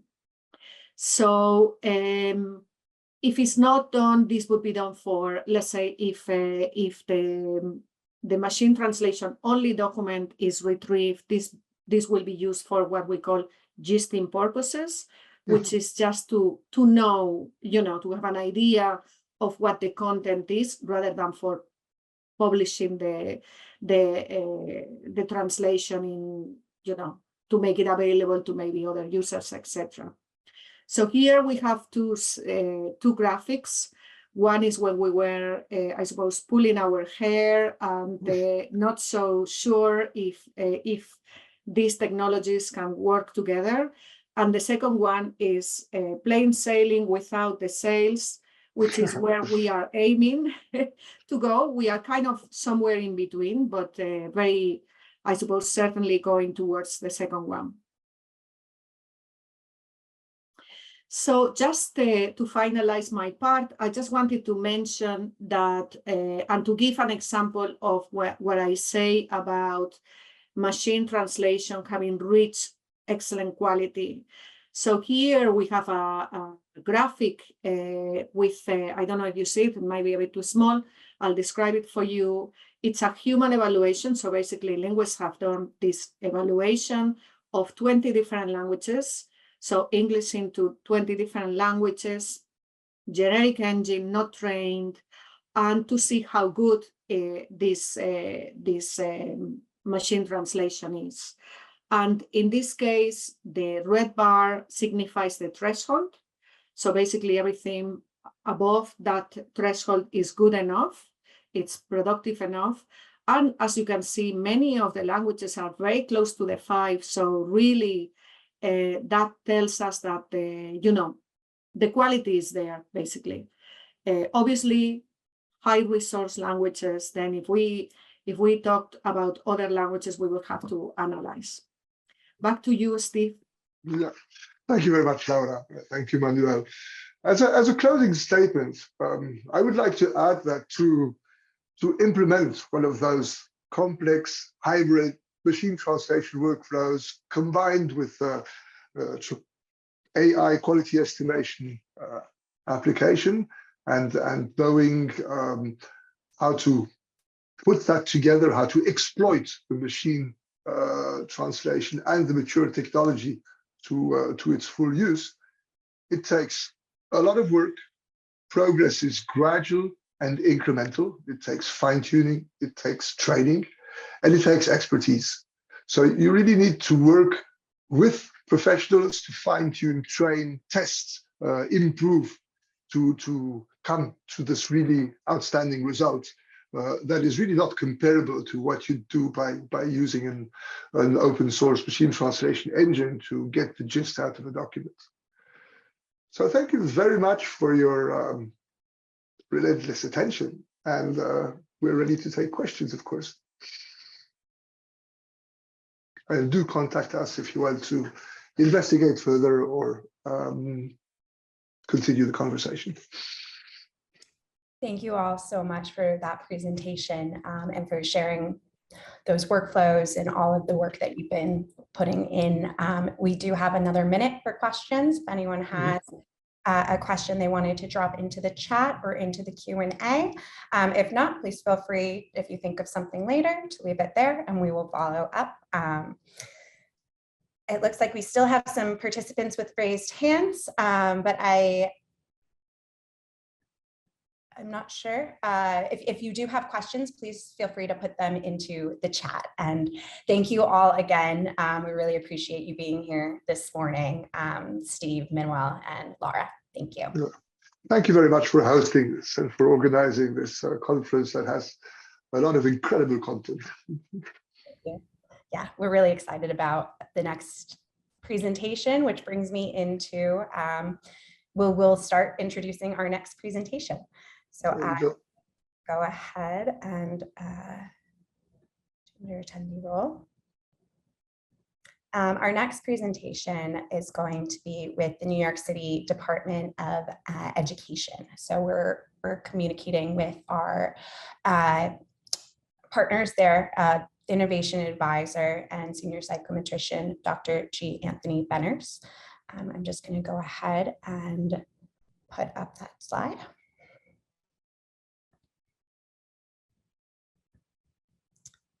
And I'm going to go ahead and start the introduction for Dr. Benners today.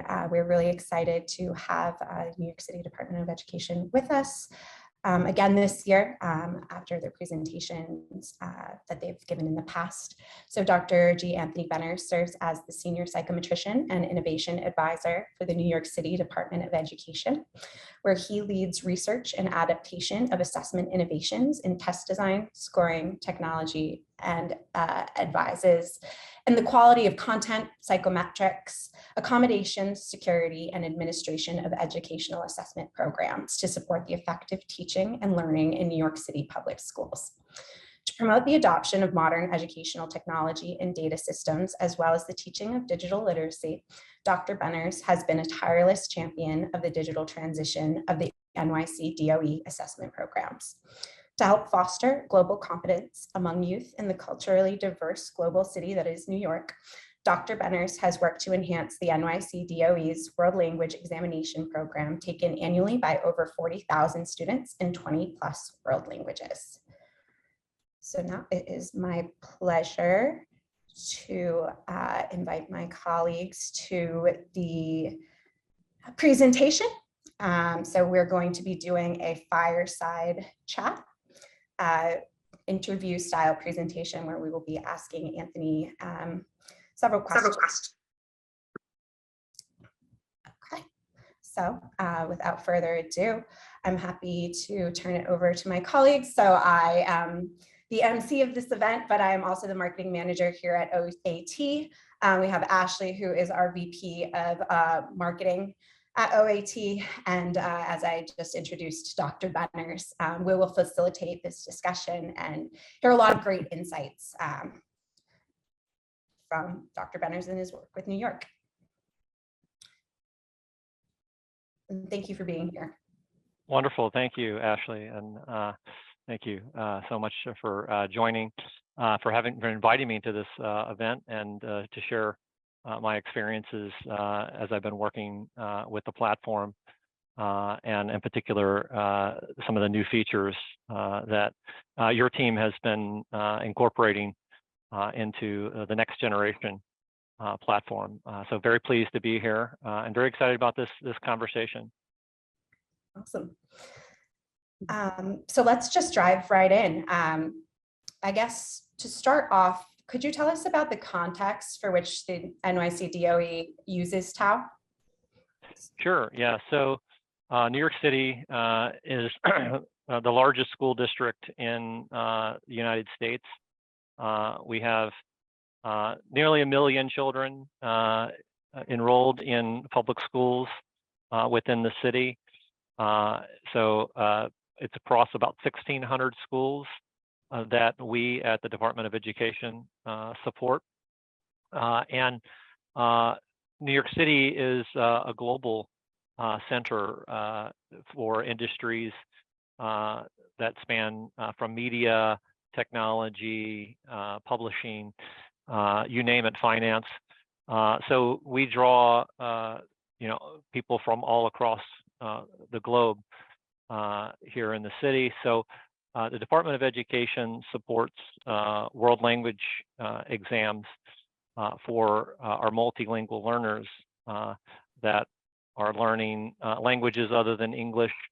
And our office, the Office of Assessment, has a program where we develop exams in 22 languages that students would take as a part of, in some cases, their graduation requirements, and other cases, it's an opportunity to showcase what they've learned in those languages that they can bring off to the workplace and so on. So we've been working with the TAO platform in the context of our world language assessment program. And we found it very useful for that particular use case, since we know that TAO does work with clients globally and has considered sort of that multilingual use in its design of the platform. And in terms of any challenges or next steps have you foreseen or run into with the overall digitization of the program? Yeah, so our world language exams that we develop have been paper-based for since its inception, and as we've seen more and more assessment programs transition to digital, we recognize that world languages is also a key opportunity to drive that transformation within the programs, but then within the schools as well. We do know that world languages instruction in particular is one that has been in some ways on the leading edge of technology adoption. When you think about teaching someone to learn a second language, the key idea there is immersion. How do you get as much comprehensible input in front of a student so that they can really begin to absorb that second language, right? And so what I found working with world language educators is that they have found technology to be a very useful way to, again, get that authentic language input in front of students. Even going back to the early days of language labs, where students would pop a cassette into the recorder, if you will, and be able to play back media in the target language. Today, all of that's available online.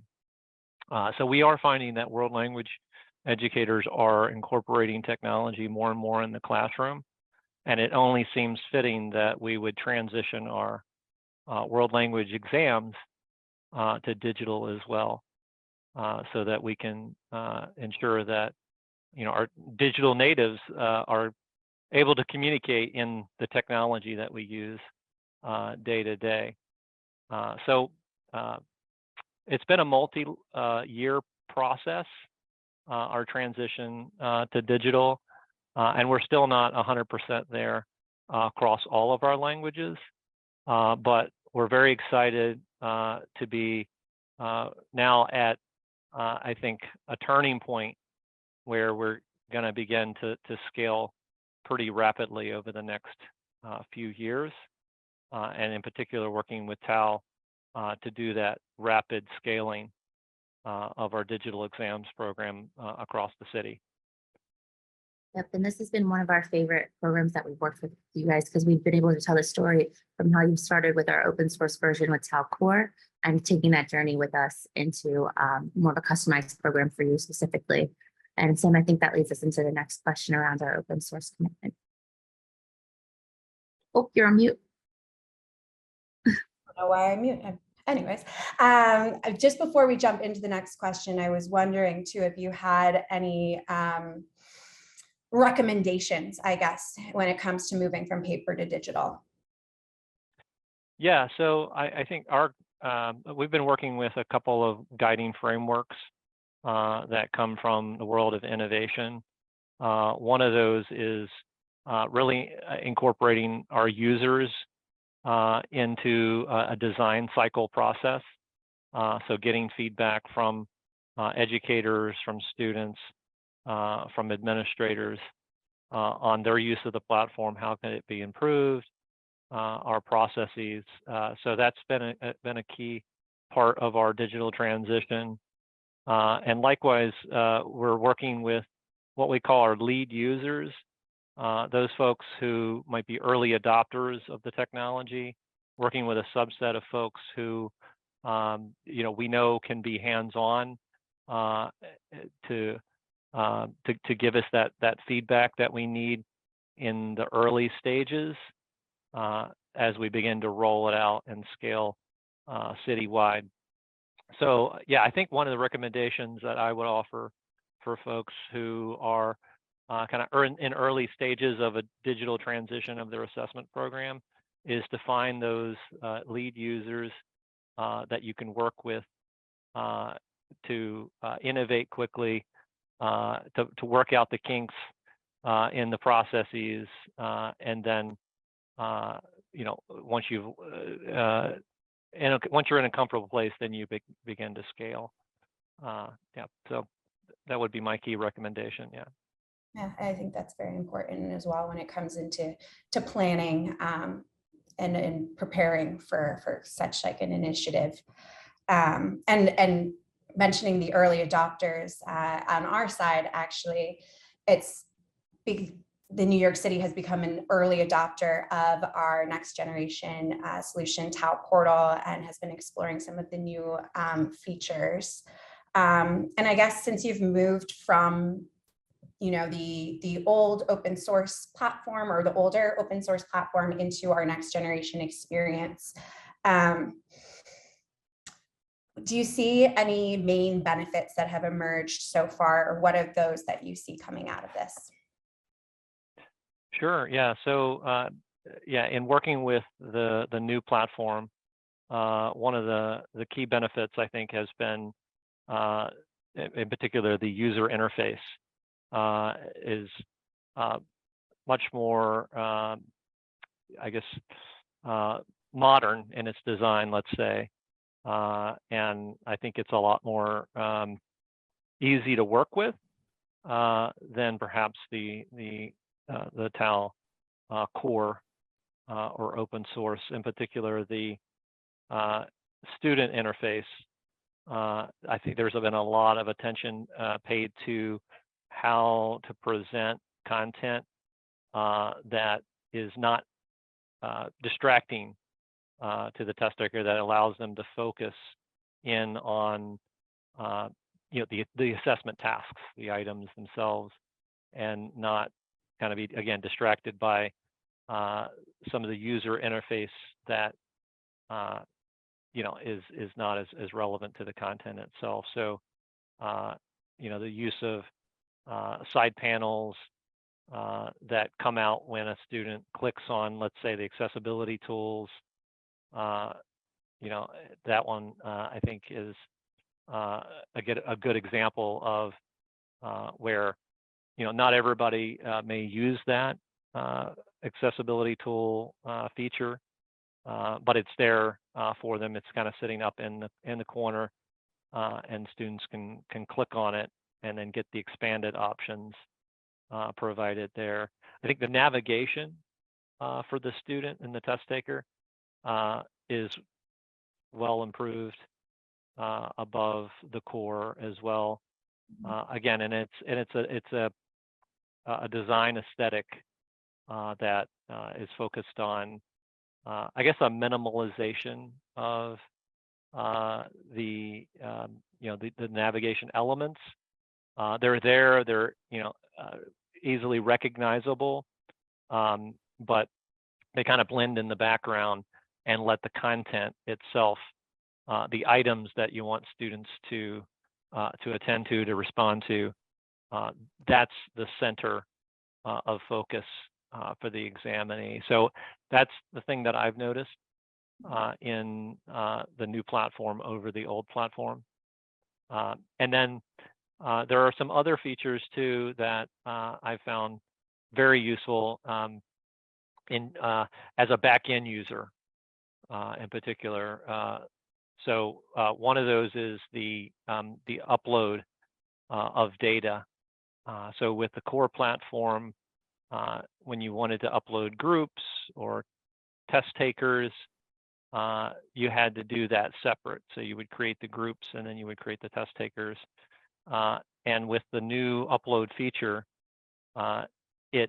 you can upload those things in one CSV file. So the way that the CSV files are being ingested in the system, it allows for a smoother, more efficient workflow, let's say. So I think there are those kind of features of the new platform that are very well thought out and has been helpful as a user to cut out unnecessary steps or steps that might have been required with the core platform. So making things a lot more efficient, I would say, is the key here. Yeah. Mm-hmm. The core, just on top of that as well, our next generation solution is hosted as well. So it's a little less of a technical challenge when it comes to deployment, or if you're at such a scale as New York. Yes. Yeah, absolutely. Yeah, I would say, I mean, beyond just the look and feel of the new platform itself, for us moving from a local hosted solution to the cloud, that in particular as we scale is just a huge advantage because we don't have to dedicate those internal resources for the back end support of the infrastructure and the technology. We can focus on the front end, designing the content, developing the content, and then working with our schools to begin to shape next generation teaching and learning as well. So it moves our focus, away from, again, more the back end technology to how do we support our schools in these, in this transition to digital assessment. So outsourcing that tech support and hosting and back end services to TAO, I think has been, or OAT has been, really crucial for us particularly as we're aiming to scale citywide and focus our resources towards user support as opposed to technology support.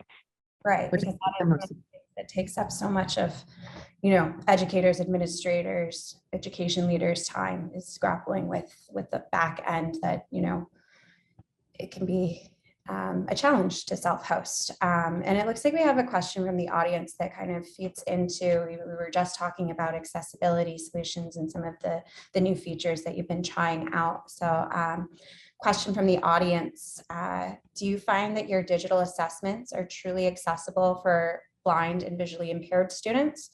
And are the accessibility tools sufficient to handle graphics and more graphically navigated items like drag and drop items, which yes, we have a complete WYSIWYG editor, but just in terms of your assessments, Dr. Benners, I'd love to hear your thoughts. Yeah, that's a good question. So we haven't yet tackled the issue of administering digital world language exams to students who are visually impaired. And so that's one that as we scale, we're definitely going to need to work through. Yeah, I do know that the platform has text-to-speech, which I think is going to be helpful for some of those students where they're not blind, but there's some visual impairment, and so they can have that as a tool that would help there. The accessibility tools that I'd mentioned, those I think are going to be helpful as well. It's zoom and increasing the text size and contrast, colors. You can change the font. So maybe for dyslexic readers, they may prefer a different font. We're just now getting into that. So currently this year, if a student had visual impairment, then they had the paper option. We did have some schools that were reading aloud to students. We didn't turn on the text-to-speech feature this year, and instead the teacher or proctor would be reading aloud from the screen, or they had a paper copy of the exam that they could help and assist with that process. But yeah, it is a good question. How are we supporting our visually impaired test takers? And we're very excited next year to be working with a larger group of students, and certainly there'll be ones that would need those type of accommodations. So we'll be getting feedback from our users on that and providing that feedback to OAT, to be able to assist on any improvements that might be necessary.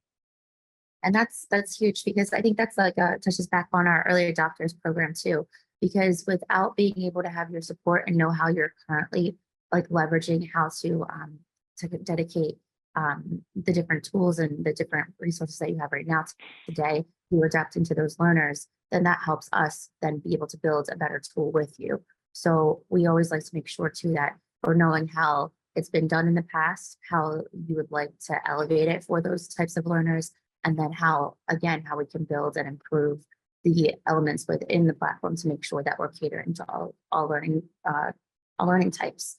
So I think that's great. And even how you were saying too, with the early adopters within your organization, you have the team that's looking at it who have not used TAO in the past, maybe as a heavy power user, but now users that are looking at it, taking the paper to digital journey experience, and then really seeing all right, how can we find a solution together, and how can then we bring to our engineers and brainstorm how to build something that will really help elevate your program.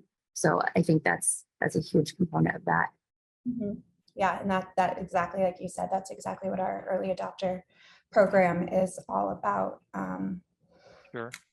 Yeah, one thing I'll say just in response to that question, they mentioned the graphics. So I know with the graphics, the text-to-speech readers tend to obviously read the alt text, right? And so that's something, again, that we'll have to work through as authors of the content is what's the right alt text that the student, the test taker would need to be able to comprehend the graphic, as an visual impaired test taker.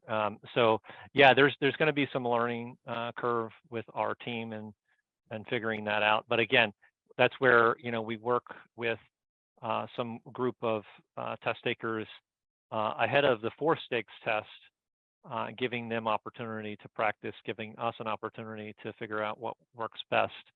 And so involving those end users in that process before rolling it out, citywide and full scale is going to be what we're going to be focused on next year. Amazing. And when does your campaign for next year take place? Yeah, so our administrations are in June. Actually, we just had our administration yesterday. So so we still have full year. But another key strategy that we've used in this digital transition is in the spring we have a simulation for schools and students.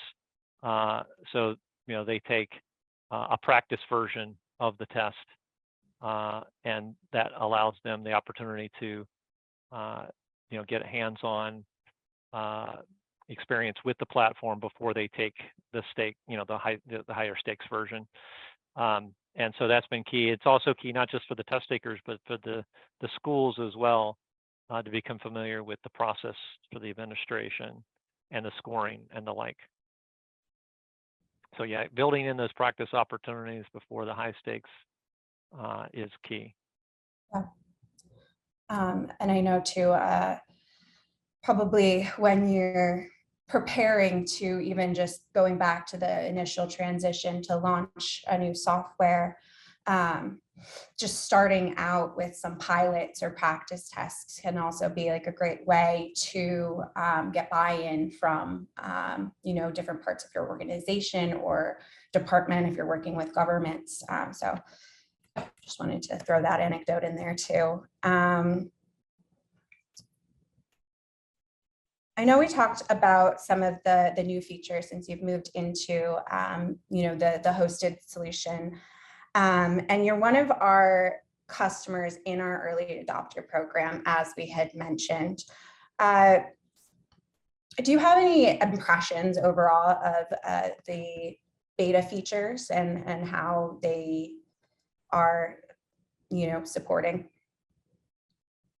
Yeah, no, as I say, I think, well, one of the things that I'm interested in exploring a little further and haven't had the time to do a deep dive on is the AI authoring tool. So that's one I've played around with just a little bit. And I know that there's still, again, since it is beta, some kinks to work out. But I'm very excited about the idea of incorporating AI into the test development process, because I think there's a lot of efficiencies to be gained there.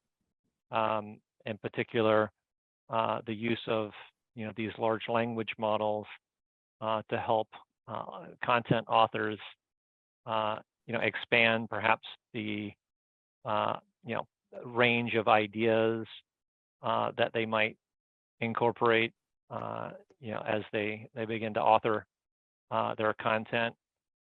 I see the use of AI in test development, at least for now, as being a tool to help get folks started, right? To generate some ideas around the content, so that the authors, they're not just staring at a blank canvas, right, or the blinking cursor in front of them. It's giving them something to work with and then they can hone that and shape it up into a final product. So I'm very excited about this beta feature of the AI authoring tool, and seeing how we might be able to incorporate that into our workflows, working with educators to develop the content for next year and beyond. Mm-hmm.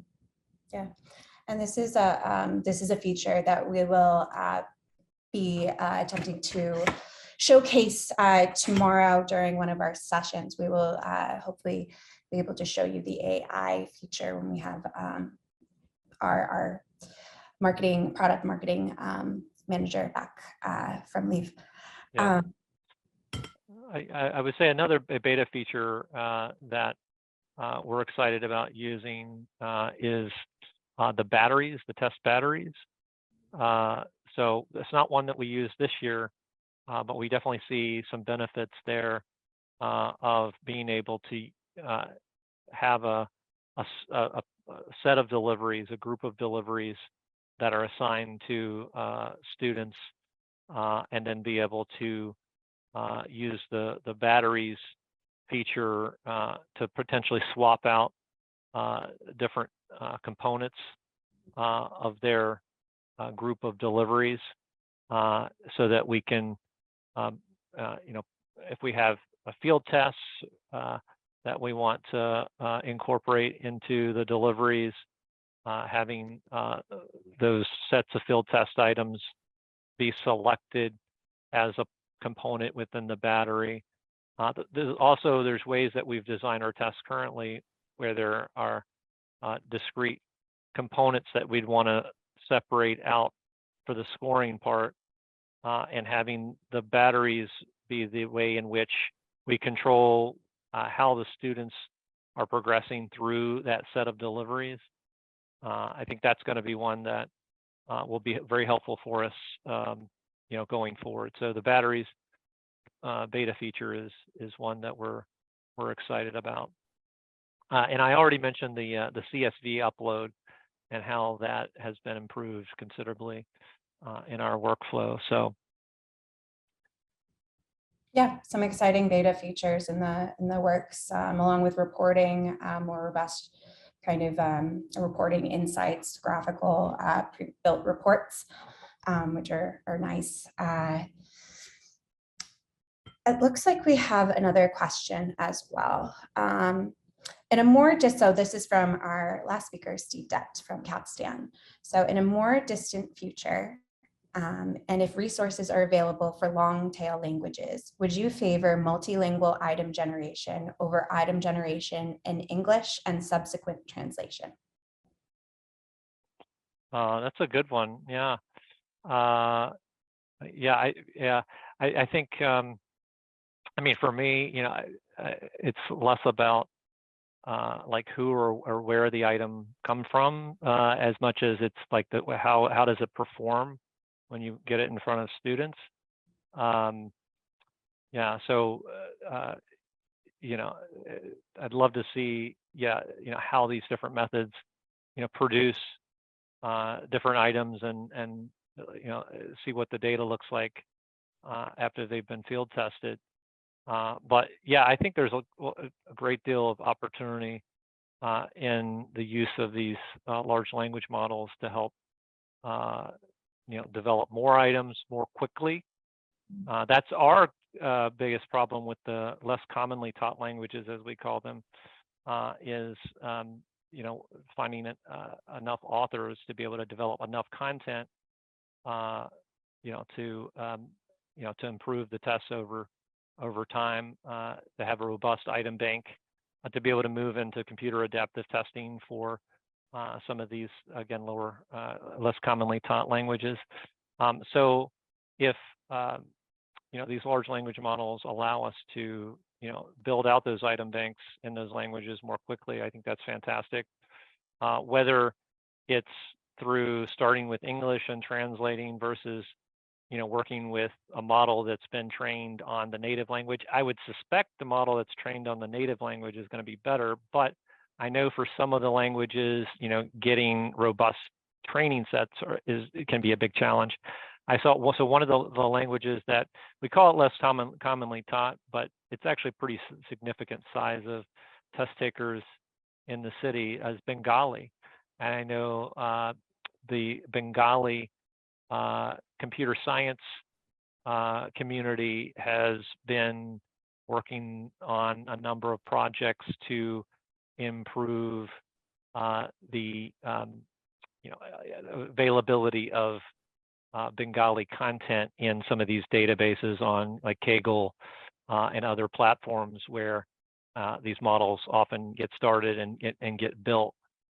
So yeah, I mean, anything we can do to help, to lower incident languages other than English to be able to be used in this new world of AI, I think that's fantastic. And, I'd love to see that happen. Just talking about the potential of AI as we have been all day. Oh, and Steve, thanks you for your contribution. Thank you for your question.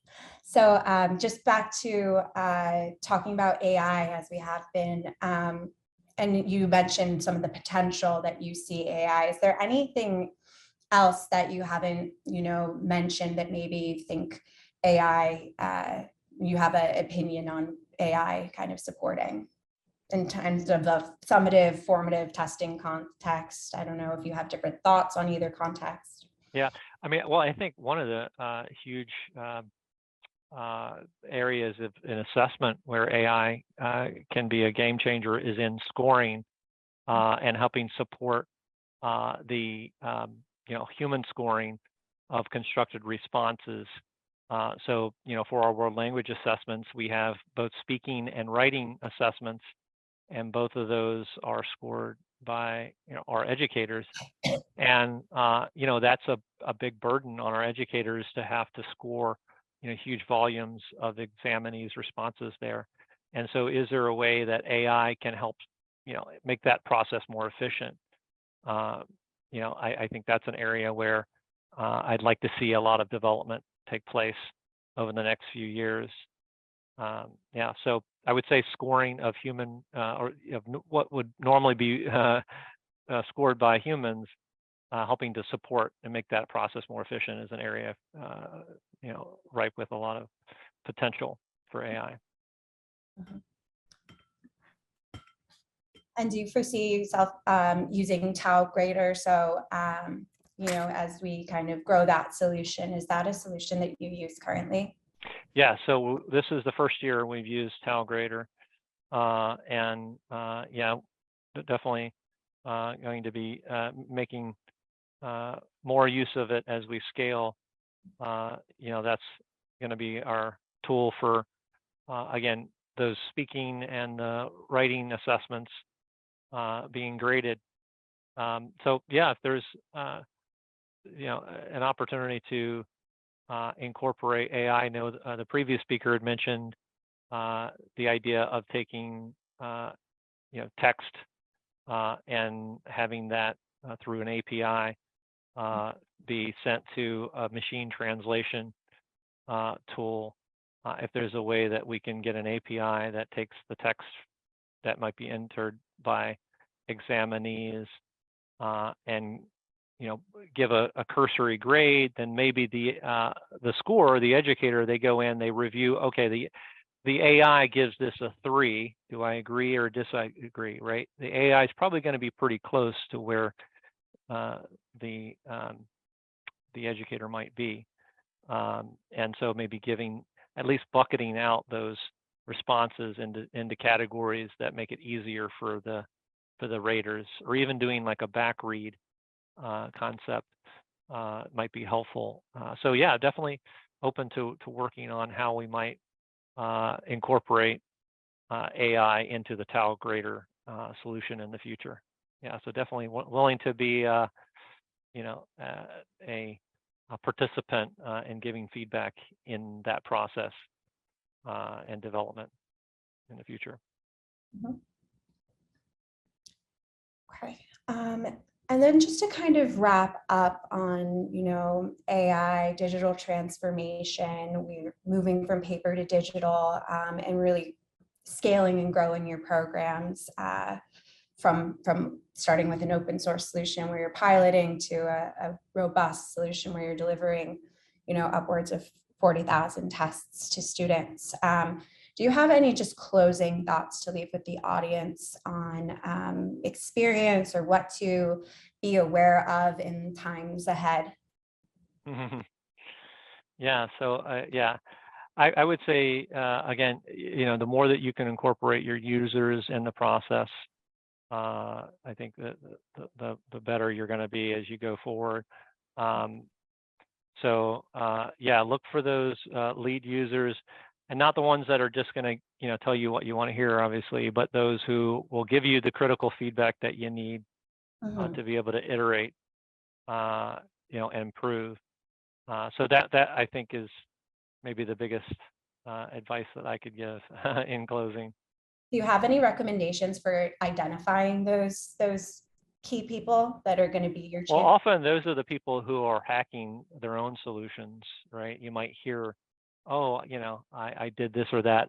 It's often the folks who are already complaining about a solution or an issue.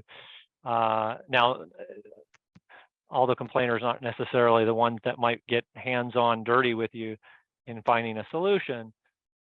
So finding, again, it is difficult to find those people who, again, will be critical of the solution, but will also be willing to work with you on helping create the solution.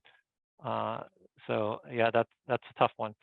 But yeah, going out there and being with your end users, getting, having focus groups, being out in the field, that's where you're going to find them, right? Yeah. Yeah, absolutely. I think that wraps up the questions that we have for this interview. If anyone has any questions for the chat, please feel free to put them in there. We have a few minutes, or into the Q&A. Always happy to have your participation. And as I mentioned, we'll follow up with everyone in an email. We'll recap the day. Sorry about that. Okay.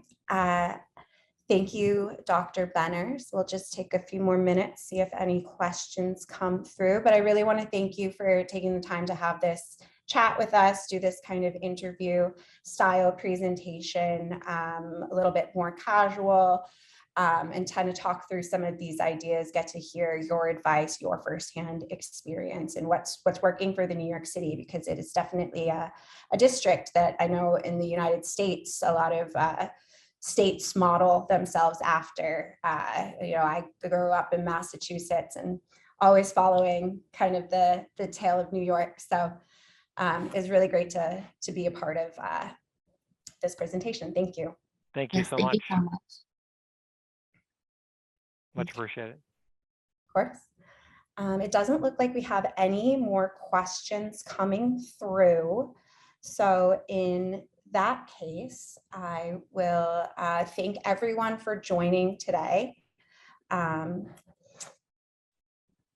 We are going to be back tomorrow with more content. We're going to have more hands-on sessions tomorrow where you can get nitty-gritty with the TAO platform, experience our next generation solution up close, get into some of these features that we talked about with Anthony here today, and get a closer look. Also, if you scan this QR code, you can start exploring TAO now, risk-free, and we will create a unique environment for you that you can trial for 30 days and start checking out the assessment, authoring, delivery, rostering, reporting, the scoring, all of it.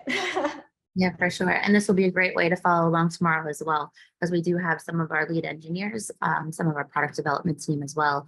And being able to follow along in your own private environment would be a great way to get started. So definitely scan that QR code. Go ahead, Sam. I was going to say, actually, looks like there's one quick question for Dr. Benners. Just as we shut down, is there any approach for Latin America? that you have. I know that the digitization of the Spanish world language exam has been a big initiative.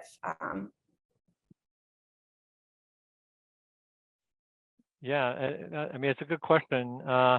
Yeah, so I think for us, one of the things that we've been doing is pushing for the US international keyboard to be kind of a standard within our Spanish language classrooms.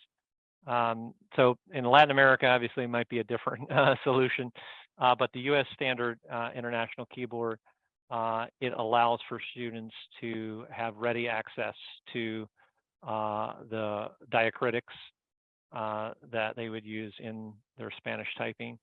And so I think that's a game changer. I mean, a few years ago, we had a chancellor, Carmen Farina, who had the N with the tilde above it. And my colleagues and I included, every time we would type her name, we would go try and find that N to copy and paste, you know, over. But now our students, like, they're going to know, you know, how to access, you know, the Enya and the all the different diacritics in Spanish. And so, you know, I think it kind of opens up the world for them, you know, to be able to communicate in another language.